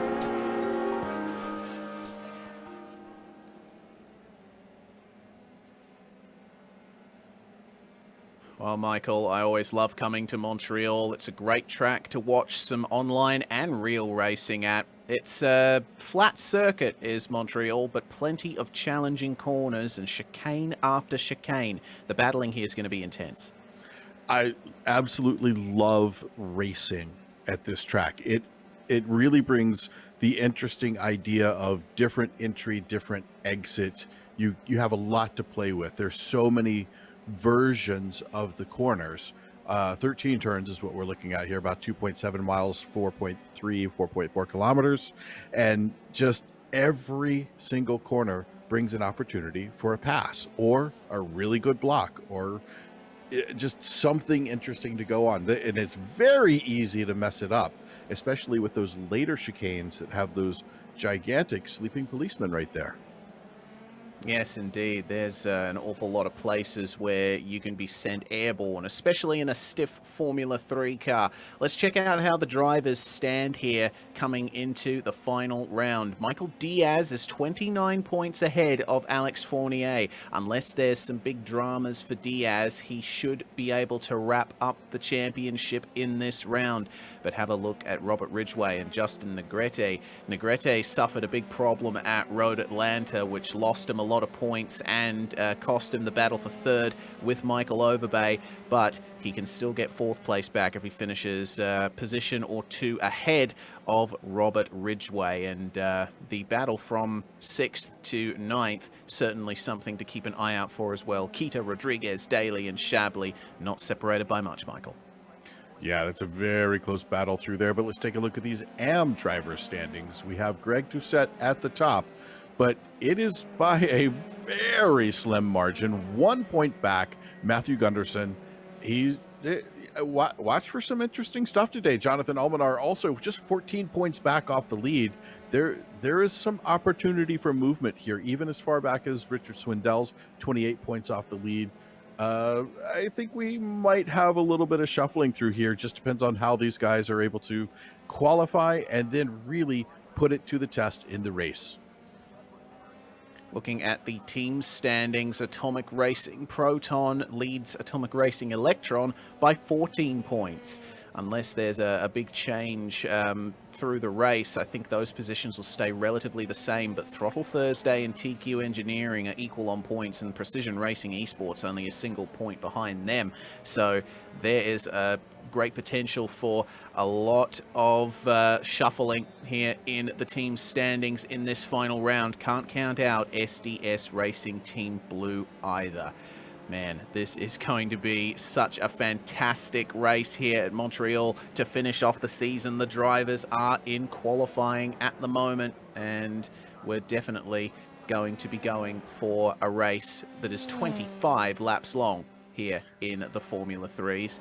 And once again, most of the rules are the same as the Ferraris. 13 incidents for a drive-through penalty, disqualification at 17. Big difference here, though, Michael, is open setups. Yeah, open setups are going to make a big difference here because you can set it up for the way you want to drive. I'd like to take a look, though, on the left-hand column here. Look at P6. That is an AM driver. That is Leo Lung there. He is set up ready to go battle with the pros. He's right in the middle there of a bunch of pros putting down some blazing times. That is fantastic there for Lung. I'm definitely impressed to see that he's got great pace here at Montreal, which is effectively a home race for him and his teammate Brian Lowe. Looking at the AM standings, it looks like Leo is in P9 at the moment. If he can get a good enough finish, he might be able to elevate himself a couple of places in that championship. Either way, he is looking darn fast. Indeed, he is. Caraballo really pulling a quick time here. Let's watch him as he goes past Champion's Court. The wall of champion. There's champion and wall in there somewhere. I will not stumble over it next time. But puts down a really good time with a 130.6 was as fast as he was just off of that this time around, still holding on to fourth place. Let's see if Lung can improve on his 30.7 here, trying to catch a little bit of draft down the front stretch. No, it's not going to be an improvement there. 0.6 of a second off and a big oversteer moment into the first corner. Definitely a place that is easy to make a mistake as well as down at the hairpin. But that is qualifying done, and we can go through the grid for the final round of Precision Racing League Formula 3 for 2022 Season 2. It is Oh, actually, it looks like we've still got a little bit of qualifying left to go. It's open qualifying, so I think there's a few drivers who are still finishing laps out there. The 3-1-1 here of Nicholas Karangis, we saw him going wide at the hairpin. That is not going to be an improvement for him. And it looks to me like the majority of drivers have made their way into the pit lane, but Michael Diaz is on a lap here. Championship leader coming into this round. He needs to get a good result here and at the very least finish in order to take the driver's title. Will he be able to improve on a 30.38 lap time? Coming across now and just misses out on improving. So that's going to be third place confirmed there for Diaz. And it looks like Lung and Doucette and Gunderson are still out on track, but it doesn't look like there's going to be much of an improvement there. Lung comes into the lane. Echevarria is still out on track and comes across the line to set a 1 minute 32.539, and that's going to elevate him into 26th place on his first lap. So now that is the end confirmed of the qualifying session, and we can go through the grid here for the final round. Michael Coffray has put it on pole position. Coffray once again with great one-lap pace, along with Alex Fournier, who starts in second place. Diaz starts out a third alongside his teammate Moises Caraballo. Justin Negrete starts in fifth alongside our pole position. Leo Lung starts in sixth. Brilliant performance there. Michael Overbay, third in the championship, is going to start seventh alongside Max Chablis. And then it's Brett Thurman and Greg Doucette, second and third in AM. Manuel Vargas is going to lead row number 6 alongside Matthew Gunderson in 12th. Stephen Ritters comes in 13th with Jonathan Almanar alongside him. Robert Ridgway 15th. Roberto Coffray in 16th. Richard Swindells in 17th. Rodriguez 18th. Takeshi Kita, Mr. Sneaky, making it super sneaky from back there on row 10 alongside Nick Karangis. Starting out at 21st is going to be Lung's teammate Brian Lowe in the number 75, starts alongside Michael Blaze. Brad Miller and James Carter will share the 12th row of the grid. Then it's Neil Alexander and Andres Echevarria, 25th and 26th. Our 28-car field is rounded out by Matt Dinsmore and Barry Cochrane. Oh boy, this is going to be... I'm so hyped for this, Michael. This is going to be one heck of a race because we've got the Precision Racing esports cars starting third and fourth. We know from past form over this season that Coffray and Fournier are incredibly quick, but they tend to suffer from mistakes. By contrast, those Precision guys, they tend to just, keep it nice and quiet there and take advantage when others make mistakes. Yeah, it's always frustrating when you're out front and you make the mistake, but it's everybody behind you, especially when you're just kicking their butt like we were watching last week. There was a beautiful lead, and then it was just self-spin, self-caused problem. So I think the best thing to do at this point is just kind of sit back, chill, let the race come to you, and watch how it happens. But let's get started on the race here. We should be getting green lights very soon. We should, and as we had that pan across the grid, you saw a red tartan machine starting ahead of a dark green machine. That is the battle for the AM Class Championship. Greg Doucette, once again, leading by only a single point from Matthew Gunderson. They will start 10th and 12th on the grid. There's going to be big differences made here as the revs rise. We've got 2 championships to decide in the PRL Formula 3 Series, and we are away. It's a good jump there from Coffray and from Fournier as well as they come into turn 1 for the first time. Side by side throughout the field, Coffray is going to lead the way. Let's see how the midfield sorts themselves out. We've got some 3 wide going on there in the midfield, but a nice clean start for the front. Coffray now getting a bit of an advantage over Fournier, but Fournier's getting pressured massively by Diaz and Caraballo. Oh, big wreck there. That was not good. It looks like it's going to take out a couple of other cars just trying to avoid it. But that's one thing this track brings, especially in the opening laps. Once the race starts to evolve a bit, you don't see quite as much. But right now, everybody's trying to get up side by side. But where is everybody sitting right now? We still have Leo Lung in P6.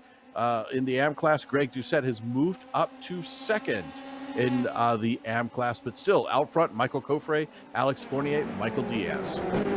Indeed, and crucially, once we go to a replay, once things calm down, of that incident in the midfield, it's very significant for the AM Championship because Matthew Gunderson was involved in that one, unfortunately, just trying to make his way through and got taken out. Well, the Weaver's already on here, and Fournier goes defensive here versus Michael Diaz. Oh, take it easy through the final chicane, guys, as Fournier clobbers the curbs. Manages to stay ahead, though, only just. There's no DRS on these Formula 3 cars, so you have to make sure you get the move done properly. Coming into turn 1 then for the second time. The top 4 certainly breaking away here from the rest of the field. Justin Negrete managing to keep a little bit of a gap over Ho Yin Lung, or Leo Lung as we like to call him here, in that 6th place that Lung has managed to maintain. But we will keep our focus here on Diaz because he is certainly looking for a way past Fournier. It's going to be all about the exit from the hairpin. Yeah, coming out of the center hairpin, for the first hairpin we come to, is really important to set up that run down to the one everybody understands as the hairpin, which is the one all the way at the tip, which is right after we come out of this little back and forth right here, the chicane going up under that footbridge. This is where we're going to come down into that tail end hairpin. Now look at the gap that's opening up. Now we've got teammates Diaz and Carvalho working together. Are they going to try to go up against Fournier and make a little pressure there? I think we can see these guys very likely working together because, well, it's happened in every single race up to now. It has indeed. Look at the draft there for Diaz in the wake of Fournier. Off camera, there's been some troubles for Michael Overbay. He's back in the pits. It looks like there was potentially a coming together with Leo Lung. We'll have to wait and see, though. But there's not much success that Diaz is having trying to get past Fournier. That said, it's not a bad position for Diaz to be in. Not only has he gotten the fastest lap, but as long as he can stay on track and finish, it doesn't really matter where Fournier finishes. Diaz is going to keep that title. So here is what happened in the midfield. It was started up ahead with contact between Brett Thurman and Steven Ritters. Ritters just going way too hot into the corner, and Rodriguez making contact with Juan Coffre, and ultimately that resulted in a huge pile-up throughout the field. We'll check it out here on board with Rodriguez, and poor Matthew Gunderson, just up ahead of these guys, was involved in all of this, trying to fight, and man, that was just way too late on the brakes, wasn't it? It's not the kind of thing you want to see on lap 1. No, not the kind of thing you want to see on lap 1, or any lap for that matter, but especially lap 1. All the series that you see here on GSRC, they talk about take it easy on lap 1 every single time. Take it easy, take it easy. And this series, honestly, the PRL series is one where they are usually really, really good and very mindful. But every once in a while, can happen, especially in the last race of the season, trying to get that extra point here or there. Whoa, whoa, goodness gracious me, that is huge. That big would have incident hurt a there. lot in real life. That's going to be, I believe, Barry Cochran, was it? Yeah, potentially. I'll have another check in a second. We've got on the replay here. Oh, goodness gracious me. That was Overbay. Oh. And Lung making contact with one of the Deloitte machines, and Lung has a fair amount of damage from that one. That's going to require a little bit of picking apart, I think. Yeah, and just a little help on that one. That's Deloitte, not Deloitte. Sorry. It's Deloitte. My girlfriend works for them, so I know the name of the. I don't know how to say the name of the company. Great company, by the way. If you're looking for work, they've got plenty of opportunities out there. So yeah, look on the Deloitte website. Alrighty. Yeah, just on that replay, it looked like Lung was trying to defend from Overbay, maybe squeezed him just ever so slightly on the entry into the hairpin. So Overbay, third in the championship, it's going to be very difficult for him to recover anything from that. Michael Coffre, though, continues to lead from Alex Fournier, and tell you what, it's going to be a difficult task here for Fournier to get himself a little bit further up. It's 0.8 of a second, the gap in the lead, and it looks like the Precision Racing Esports guys have closed up a little bit here with Diaz and Caraballo flying in formation. There's some side-by-side going on here through the hairpin, though. We check out James Carter as he tries his best to keep Neil Alexander behind him. Yeah, and this is getting to be a really tight race. Neil Alexander is only about 0.3 behind him, but Carter is also about 0.3 off of Rodriguez. Now, Rodriguez is in the pro class, so Carter and Alexander are coming up on him, trying to really close this up. So it's a really good position for them to be in, trying to close that gap there. That it is. Looks like there's been some trouble for Matt Dinsmore. He's just gone into the garage. These guys have gained places on him, and that looks to me like a right rear wheel missing there for Mr. Dinsmore in the number 3. That's unfortunate. I think it's there, but it's in a very obtuse position. You're not supposed to have that much toe out on that tire. No, certainly not. Actually, I'm checking his car on my end now. The right rear wheel is indeed missing. Looks like a heck of a smash that Matt Dinsmore suffered from there, but we'll check out the number 64 of Takeshi Kita here, trying to keep Andres Echevarria behind him, and they're right in the middle of this long train of drivers. Some big potential issues can arise when you're driving around that middle sector of Montreal. Very tight, and you've got to nail the exit of every single chicane if you want to try and make a move. Looks to me like Karangis gaining a little bit on Kita out of the hairpin. So see if Mr. Sneaky can get even more positions. He's up 7 now at the moment, but the most positions gained in the field, the driver in front of him, Andres Echevarria, up 15 places. Yeah. Oh, Kita having trouble at the champion's wall right there. Looks like Karangis might be able to get around him, has good position, but you got to remember, we've got to come back around at Senna. So, oh, that's interesting. It looks like a little better throttle power, getting the throttle down, coming out of that, even with a little bit of a slide for Mr. Sneaky. So Takeshi Kita holds on only just to that position. We'll check out the replay on board here with Takeshi. And oh yeah, he just went way too deep into the chicane and lost out quite a bit on the exit. But Karangis was not able to get by him, just managed to hold on to the position down the straight and dive a little to the inside in the braking zone for turn 2 as well. So just keeping it from Nicholas Karangis, but that's cost both of them a lot of time. Now Echevarria and Blaise ahead can focus on each other a little more. Yep.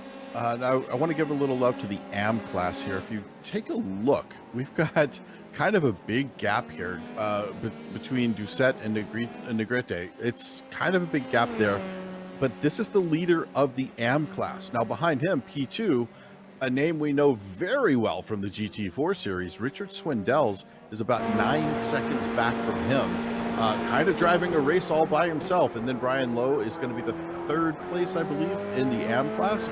So the AM class really fighting above their weight right now. They're punching above their weight. So I think that's the way, yeah, punching above their weight.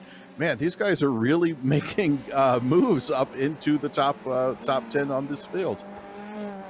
That they are. It's been very strong drive from Doucette, the championship leader in the AM class, as Blaise comes in for his pit stop, taking tires, and that is a very early stop here. It's still a pretty warm track here at Montreal, 105 Fahrenheit, 41 degrees Celsius, and it's just coming up to 3 p.m. virtual standard time. So I think we're just about at the point that the track is going to start cooling down.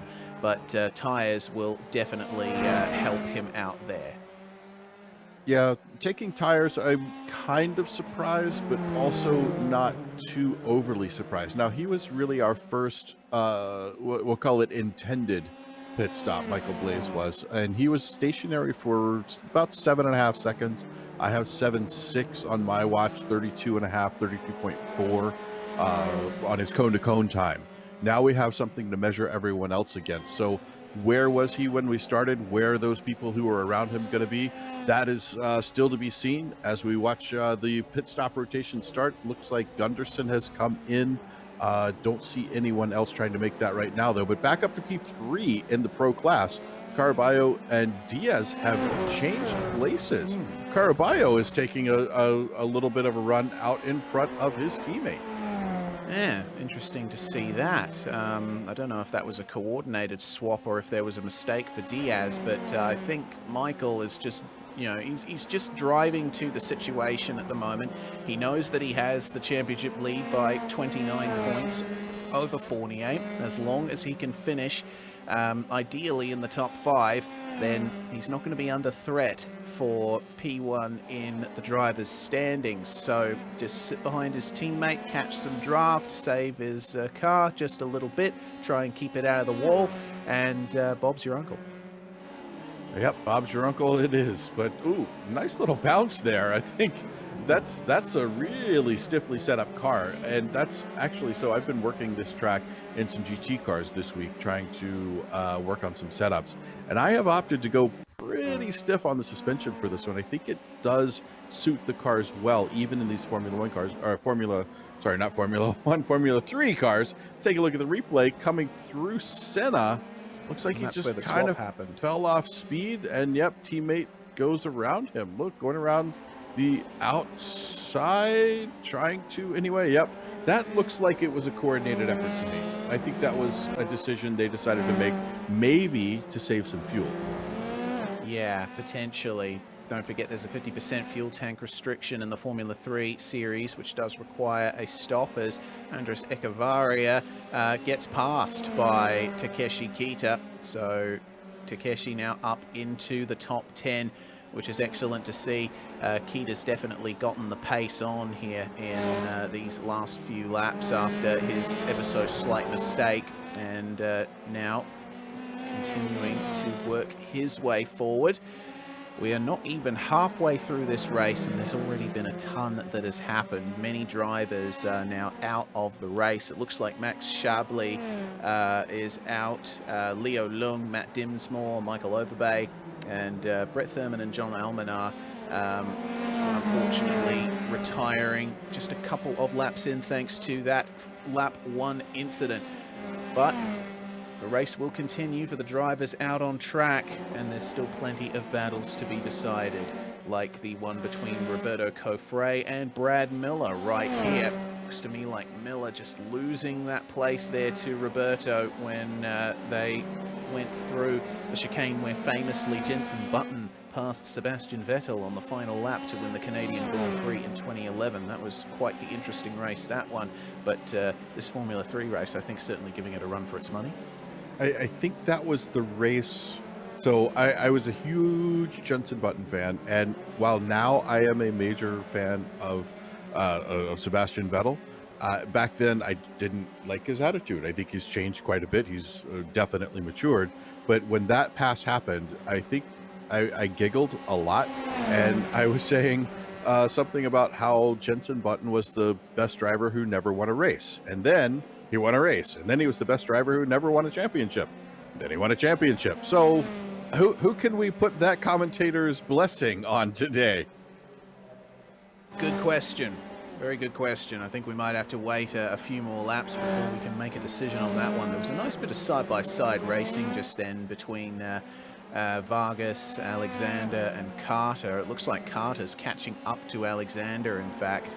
Could be a pass potentially happening there. Carter's having a pretty good race as things stand. Up 7 spots now, yet to make a stop, but keeping it nice and clean out there in the Atomic Racing Electron machine. And you can see how hard he's working through these chicanes. Got to nail that exit. The focus is on, and we definitely say thank you right back, James Carter. It's been a fantastic season. This has been 2022 Season 2. There's plenty more to be decided, though. Yes, plenty more to be decided. I'm looking forward to seeing where these guys go in the next season. A lot of people, they do well in a particular class, and then they want to go try a different one. But other people go, you know what? This is where I'm good. I'm going to stay here for a while and see if I can hold some level of domination. So I'm looking forward to these podium interviews to find out where people are going to go next season. Well, into the pits comes Andres Echevarria, and we'll compare his against the stops from Stephen Ritters and Michael Blaze. That was very quick there. Fast. Wow, 5.1 seconds stopped in the lane. Hopefully he managed to put enough fuel in that thing to get to the end. By contrast, it was 6 and 7 stops, 7-second stops for Stephen Ritters and Michael Blaze, respectively. Back out onto the racetrack it comes. I think it's tires on that one. So Echevarria only took fuel. Evidently, he thinks his tires are good to the end. Could be. I mean, it's not a long race. We're only looking at 25 laps, and we're just under halfway there. It's a 40-minute, 25-lap race. I don't really see, even at this temperature, seeing too much wear on the tires. They will wear, but does the extra time to get tires and the time to get them warmed up help you? And I'm generally going to say no. It's a very rare case that happens. Well, Kofre leads a place that he is familiar with a couple of times this season, and he's gained quite a bit of time on Fournier since we last checked in on him. The gap sits at about 2.5 seconds, and he's keeping it nice and clean. You know, a track like Montreal, in order to get the best out of it, you do have to be super accurate with all your inputs. It is a stretch of road that is open to the public for most of the year. It's not really a street circuit, but it's as good as one anyway. It's a bit similar to what we've got here in Australia at Albert Park, temporary track that is open to the public for most of the year and is just closed off for racing when there is a weekend. But otherwise, it's pretty much a purpose-built circuit. Let's see how the chicane at the start of the lap is negotiated here for the number 70 of James Carter, who's continuing to harass drivers in front of him, Echevarria, who's just come out of the lane. So Carter's not racing him directly, but still opportunity to get a bit of a slipstream here and help him in his battles. I'd like to go back up towards the front of the AM class here and take a look at just how close that P3, P2 battle is happening right now. We've got Brian Lowe trying to close this up on Richard Swindells.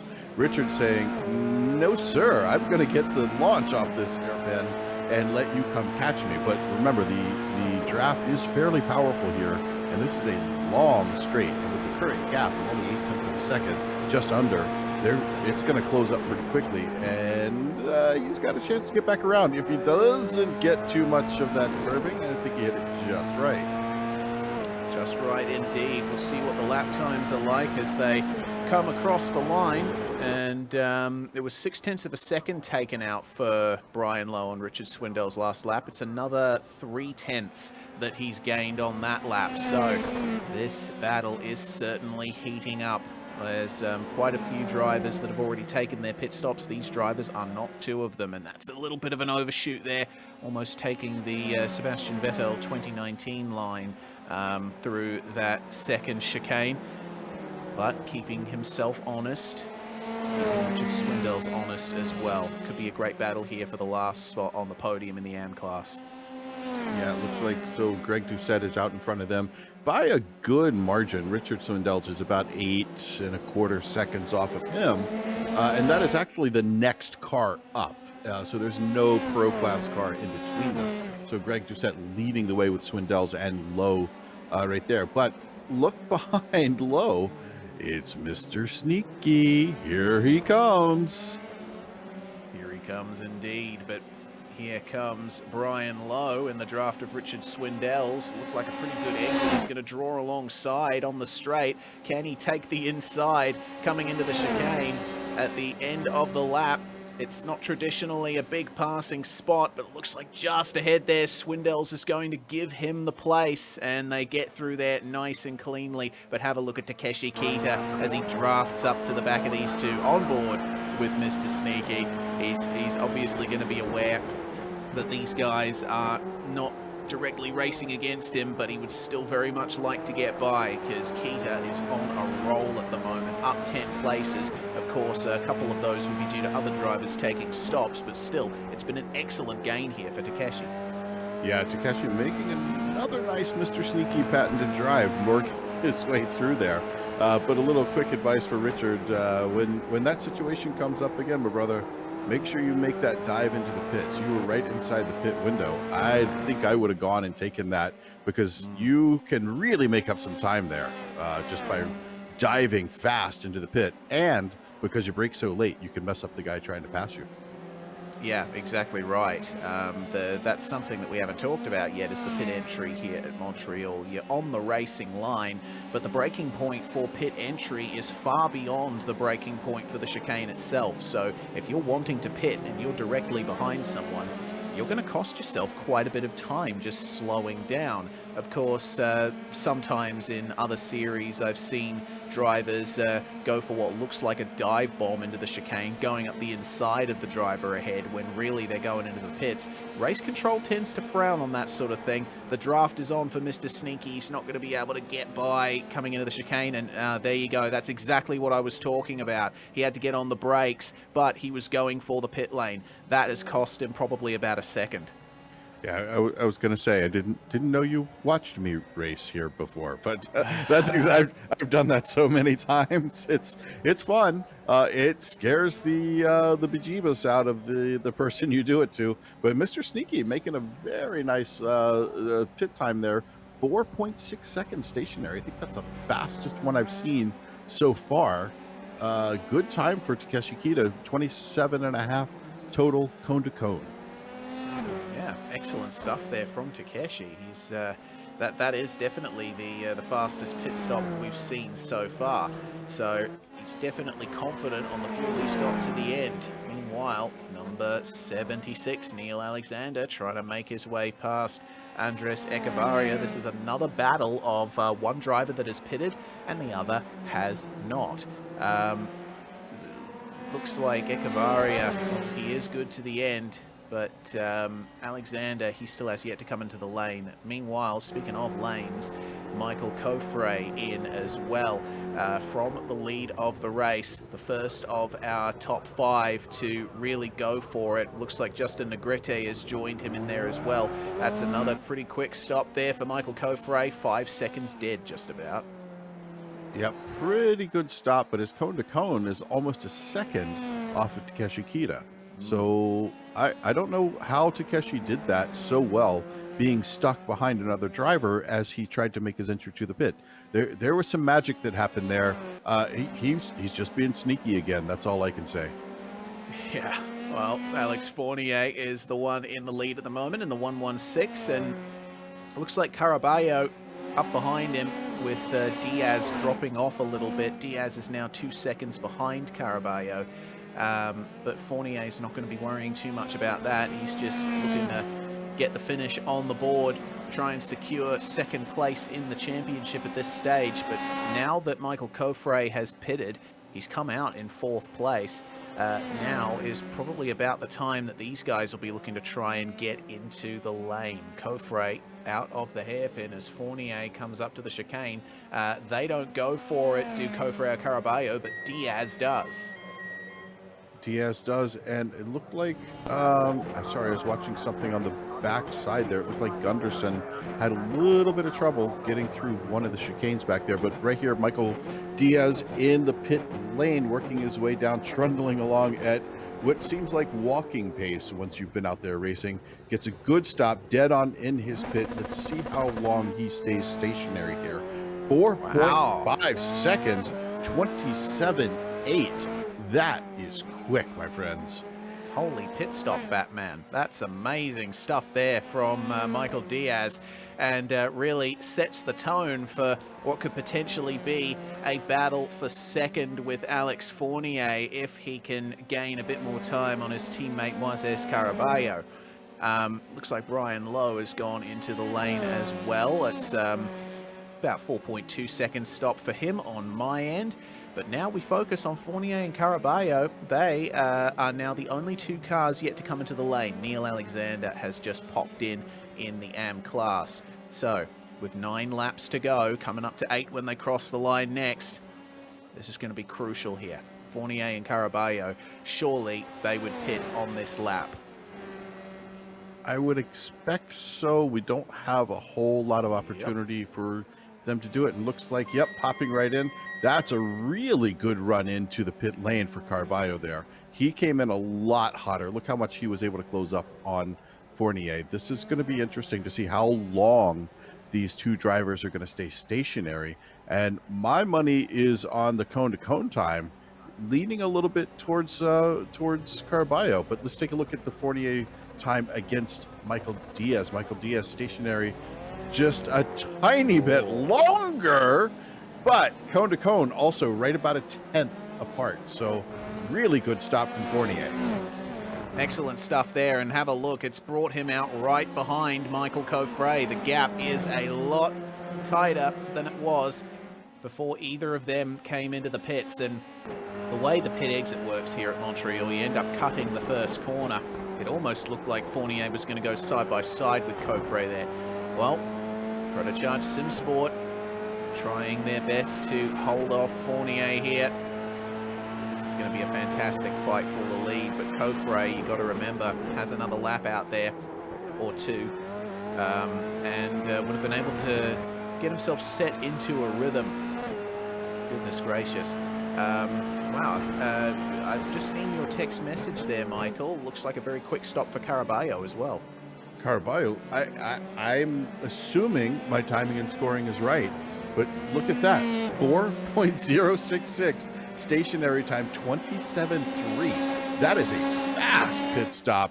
I'd be concerned for fuel on that one, but you know what? I think he's probably got somebody calculating that down to like the last drop in the eyedropper.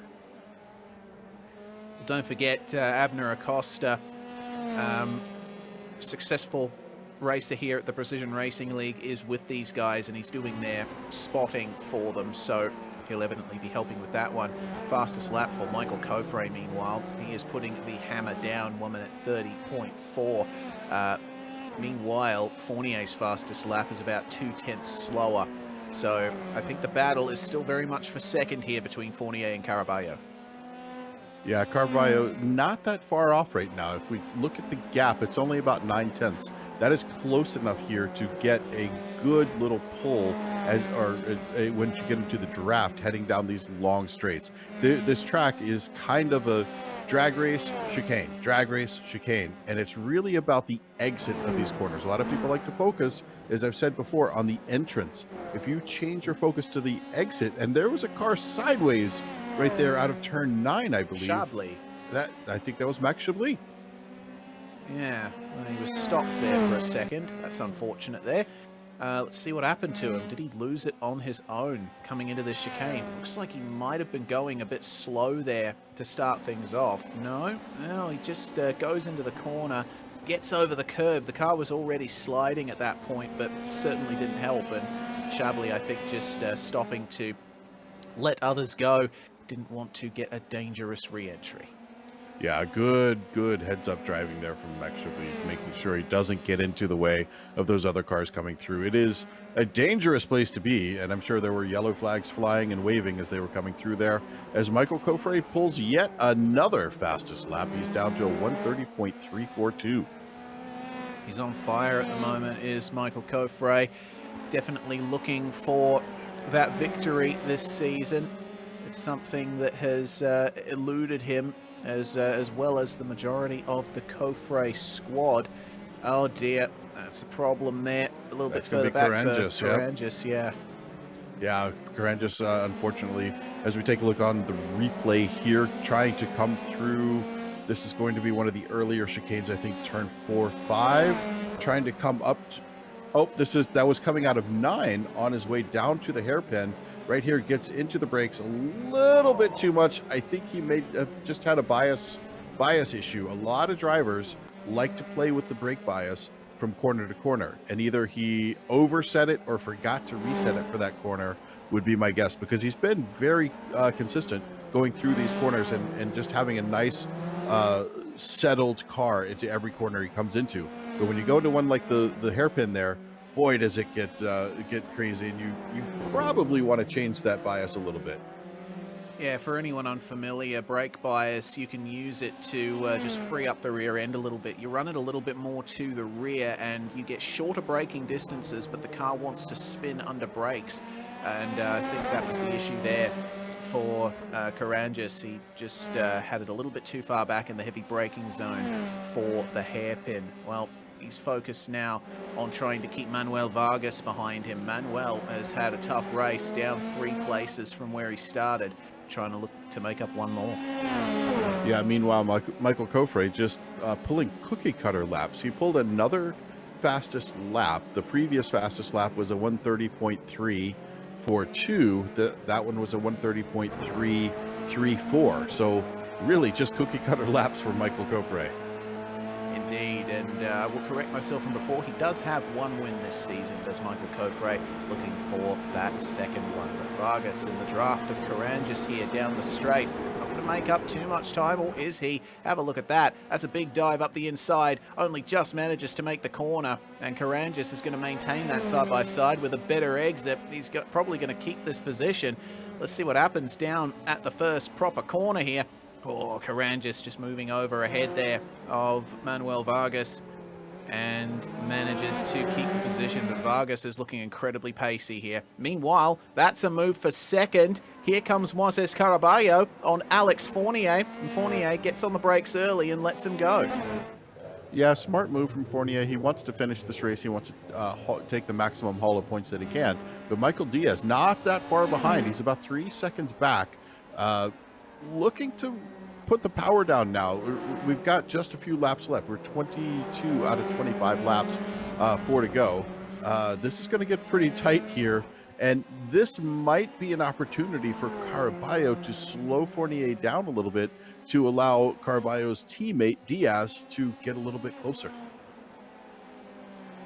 And we'll see then what Caraballo does here. Will he try and jet his way forward to Michael Kofre, because he is looking mighty quick here, but doesn't look like there's going to be much of a chance of getting that lead, because Kofre is ahead by 3 seconds, and he's keeping it nice and clean out there on the track. Just got to hit your marks, not push too hard, and you'll have that race win secured, Michael. Well, the battle for the top 3 still very much on. Ooh, that was a little bit wiggly coming around the hairpin there. Kofre, I think, is trying to back off a little bit, and sometimes that has the effect of throwing your timing out. That can really mess you up. Oh, that looks like Negrete. Oh, dear. Yep.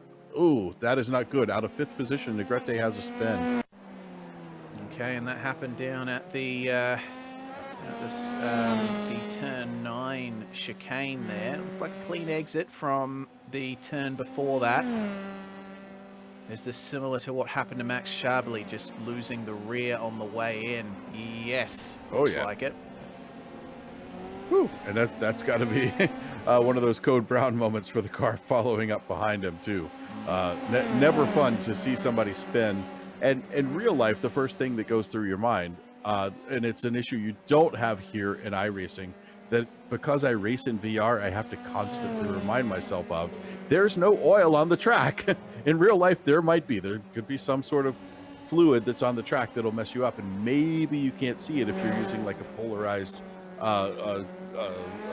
visor, which I never do, because I want to see whatever that fluid is. I don't want to see through it. I want to see the fluid. So it always scares me, and even when I'm in iRacing and using the VR, it just catches me off, and I always think there's some kind of fluid on the track.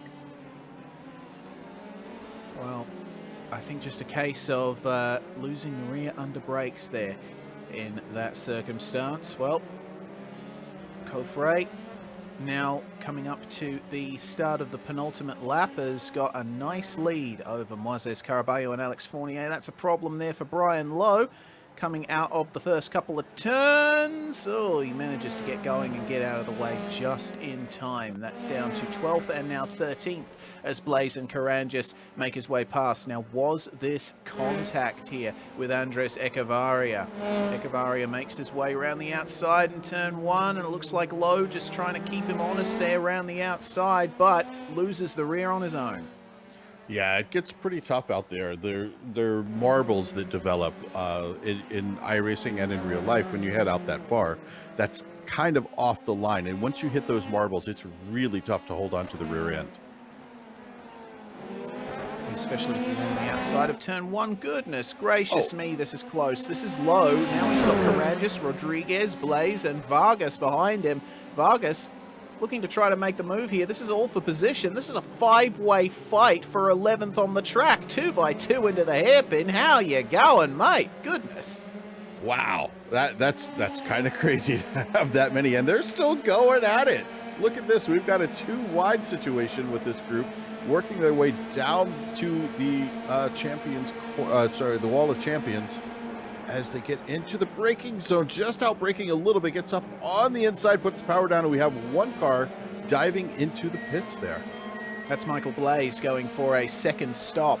Don't know if he had all of the fuel he needed to make it to the end. Meanwhile, Rodriguez makes his way to the front of this pack. Brian Lowe is trying desperately now to hold on to position. Gets a bit of a wider exit, straighter exit, manages to keep Karangis behind him for the time being, but Karangis is still pressuring him.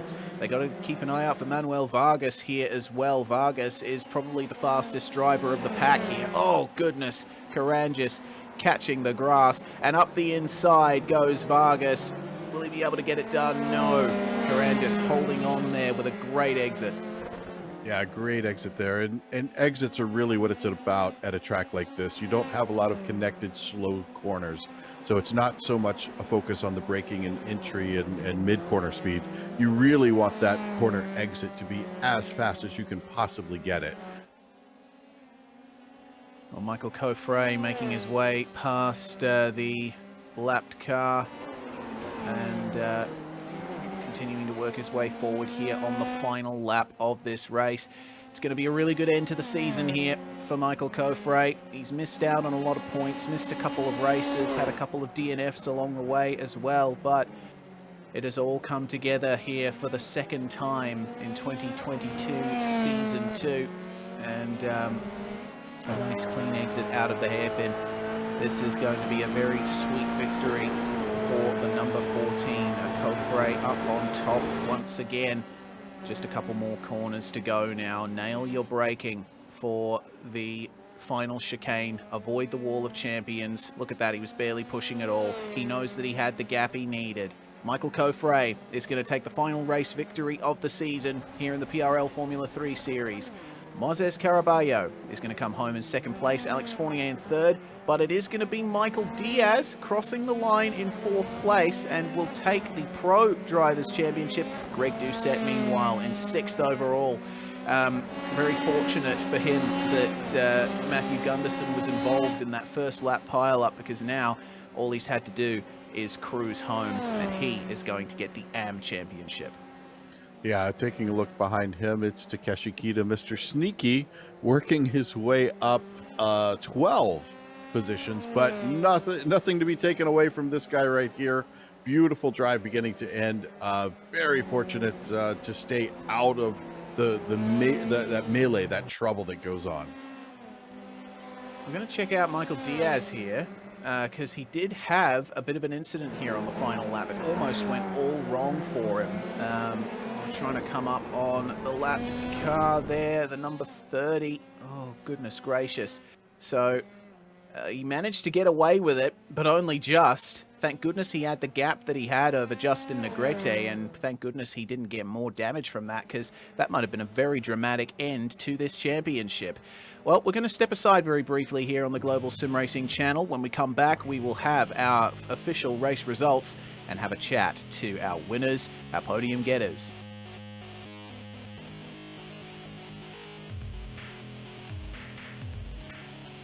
Hey there, I'm Nicholas Dubois, co-founder of Advanced Sim Racing. We are a Canadian company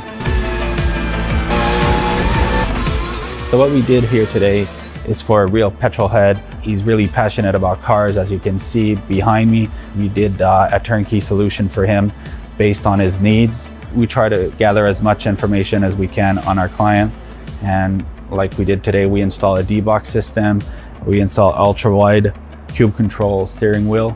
We try to provide the best quality for your budget.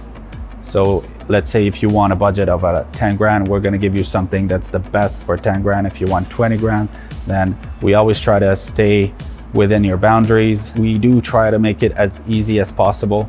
So the client, once we install everything, it's pretty much gonna be a turnkey. So he's gonna press start on his computer, and right after we'll try to explain everything, how it goes, how it works, and then he's ready to go. Our aluminum is from USA, treated in Canada, cut in Canada. So we do sand all our aluminum piece just to make sure the powder coat sticks to it. And that's one of the reasons why we use powder coat, is to make sure you have the best aluminum finish in the industry.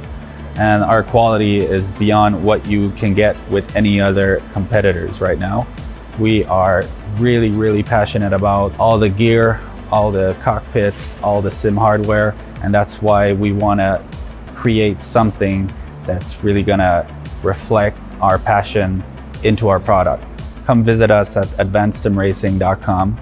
You can always reach us if you have any questions. You can call us, you can text us, you can go on Facebook, like our page, ask us questions over there, and we'll make sure to answer every questions there is. We are very passionate about what we do, and we try to make it as easier for you to go into the sim racing world, because there's a lot of gear, there's a lot of options, but let us guide you through your process, and let's hope you'll be an Advanced Sim Racing customer.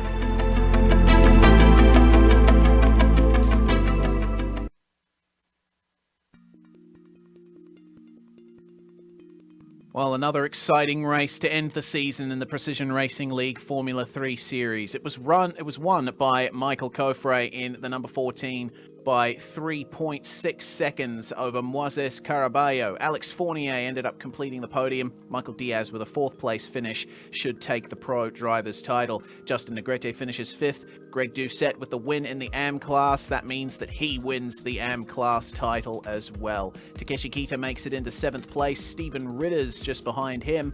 And then we've got Richard Swindells and Andres Echevarria, 2nd and 3rd in AM, 9th and 10th on the road.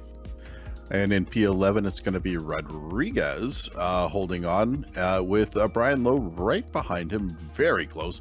Caranjas coming up in there, Nicholas Caranjas coming up in there, trying to hold on, keeping that gap between him and Brad Miller. Vargas, Alexander, Michael Blaze, Barry Cochran, James Carter, who we saw at that last little incident, and then Robert Ridgway in 20th, about 4 laps down. Max Chablis 8 laps down. He tried to keep himself on the track, but unfortunately a few spins put paid to that. Michael Overbay involved in an incident with Leo Leung early on and ends up retiring 9 laps down.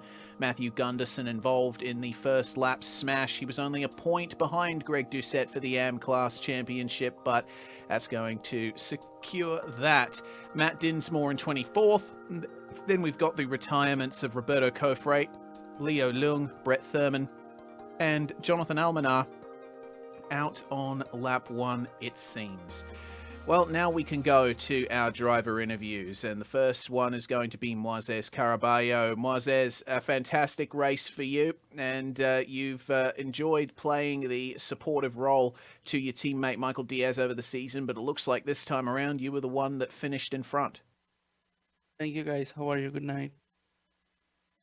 Yes, this race, I think I got a little bit more pace than Michael, so he let me pass, and I'll try to catch the guys in the front, so I can pass Alex, and then I prefer to stay there and don't make a mistake and don't crash.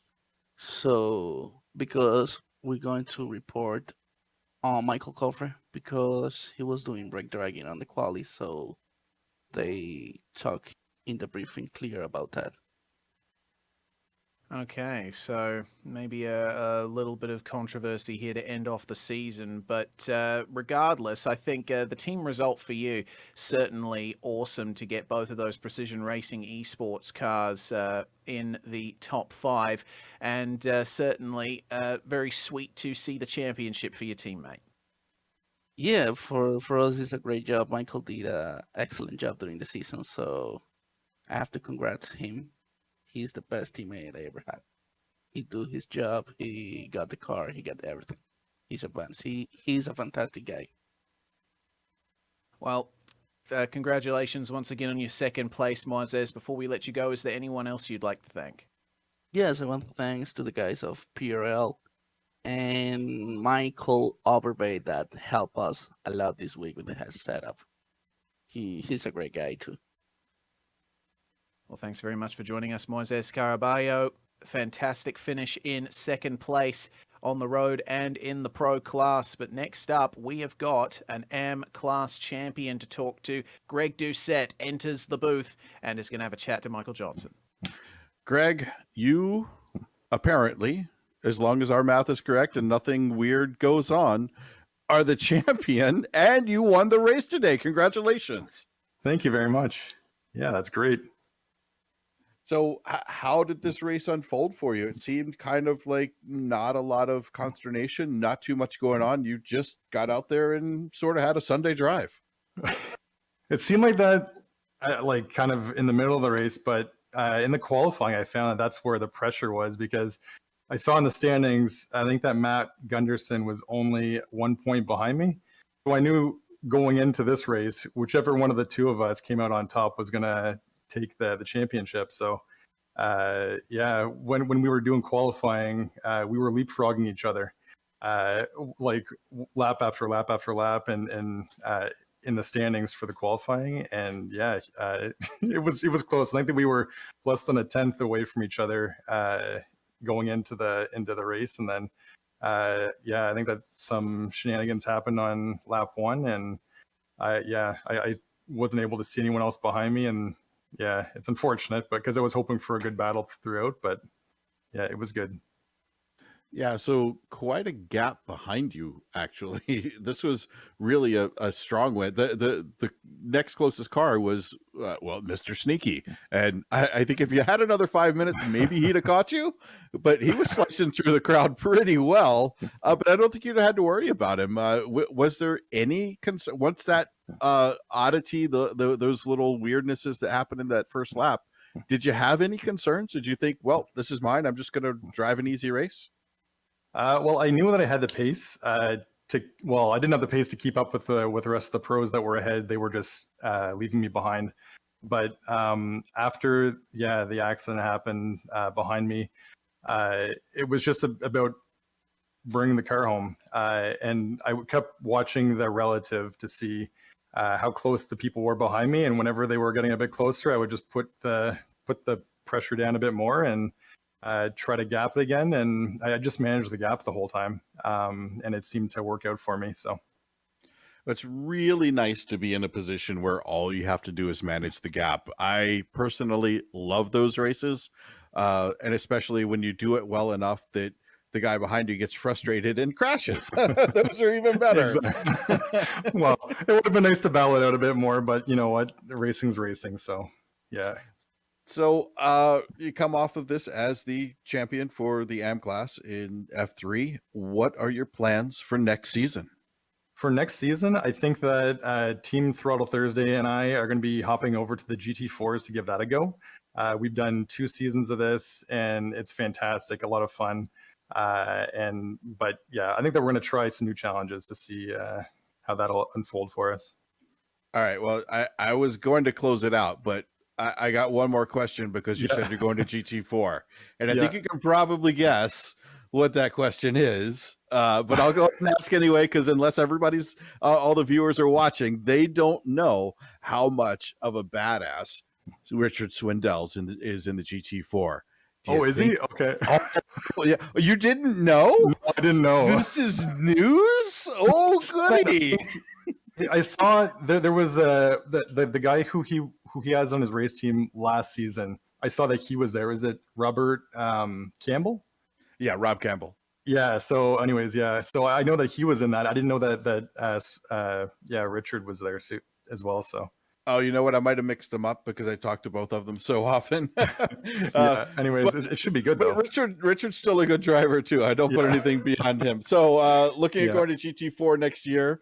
Great end to the season. So what? Who do you have to thank for this championship? Honestly, I'd like to thank my Throttle Thursday team. They were great throughout the whole season, and lots of encouragement all around.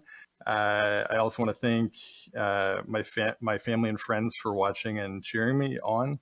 And I also want to thank Nick Caranjas for getting me into racing, because if he hadn't a few years back gotten me into it, I probably wouldn't be here. So yeah, it's fantastic. So and you know what? Thank you to Global Sim Racing Channel, PRL, and all the sponsors. Well, thank you. Appreciate that, Greg. Always a pleasure talking to you and watching you drive out there. Beautiful job. But we need to go on and talk to the mildly misidentified Richard Swindell. I think Reese is going to have him. I am indeed. We say goodbye to Greg Doucette, and Richard Swindells is in the box with us now. Great finish for you, Richard. Second place in the AM class, and considering that poor result for Matthew Gunderson, maybe just second place in the AM championship as well. Pretty good end to the season for you. Yeah, I really can't complain. 2 full seasons of F3, and I finally got a podium, so I'm as happy as I could be. Well, how did the race go for you? Because Montreal, very difficult track at the best of times. You've got to keep an eye out for those big curbs. Yeah, to be honest, I only bought the track last night, and but I love it. I love temporary street circuits. I don't have the pace of the fast guys. I never have. My key is staying clean, and first lap, there was lots of chaos. I managed to avoid it. That seems to be what I do best, so it was great. Well, coming home there with second definitely sets you up well for future races in this championship. What are your plans for the next season? I do a lot of racing in GT cars, but I just love this F3 and the downforce cars, so I'm coming right back. Looks like we're going to have some of the fastest in the world racing in the league next year, and I'll be a backpacker in that, but I'll battle with the AMs and have a great time. Well, we wish you the best of luck on that, Richard. Before we let you go, anyone you'd like to thank for your podium? Well, first I'd like to congratulate Greg. He was the class of the amateur field this season, and he proved it again tonight, so congrats to him. I'd like to thank GSRC and especially Michael Johnson. I've raced with him a lot over the last year and a half. He's a great guy and a great commentator. Alex Fournier for telling me to try F3. I love it, and thanks for everything, everybody.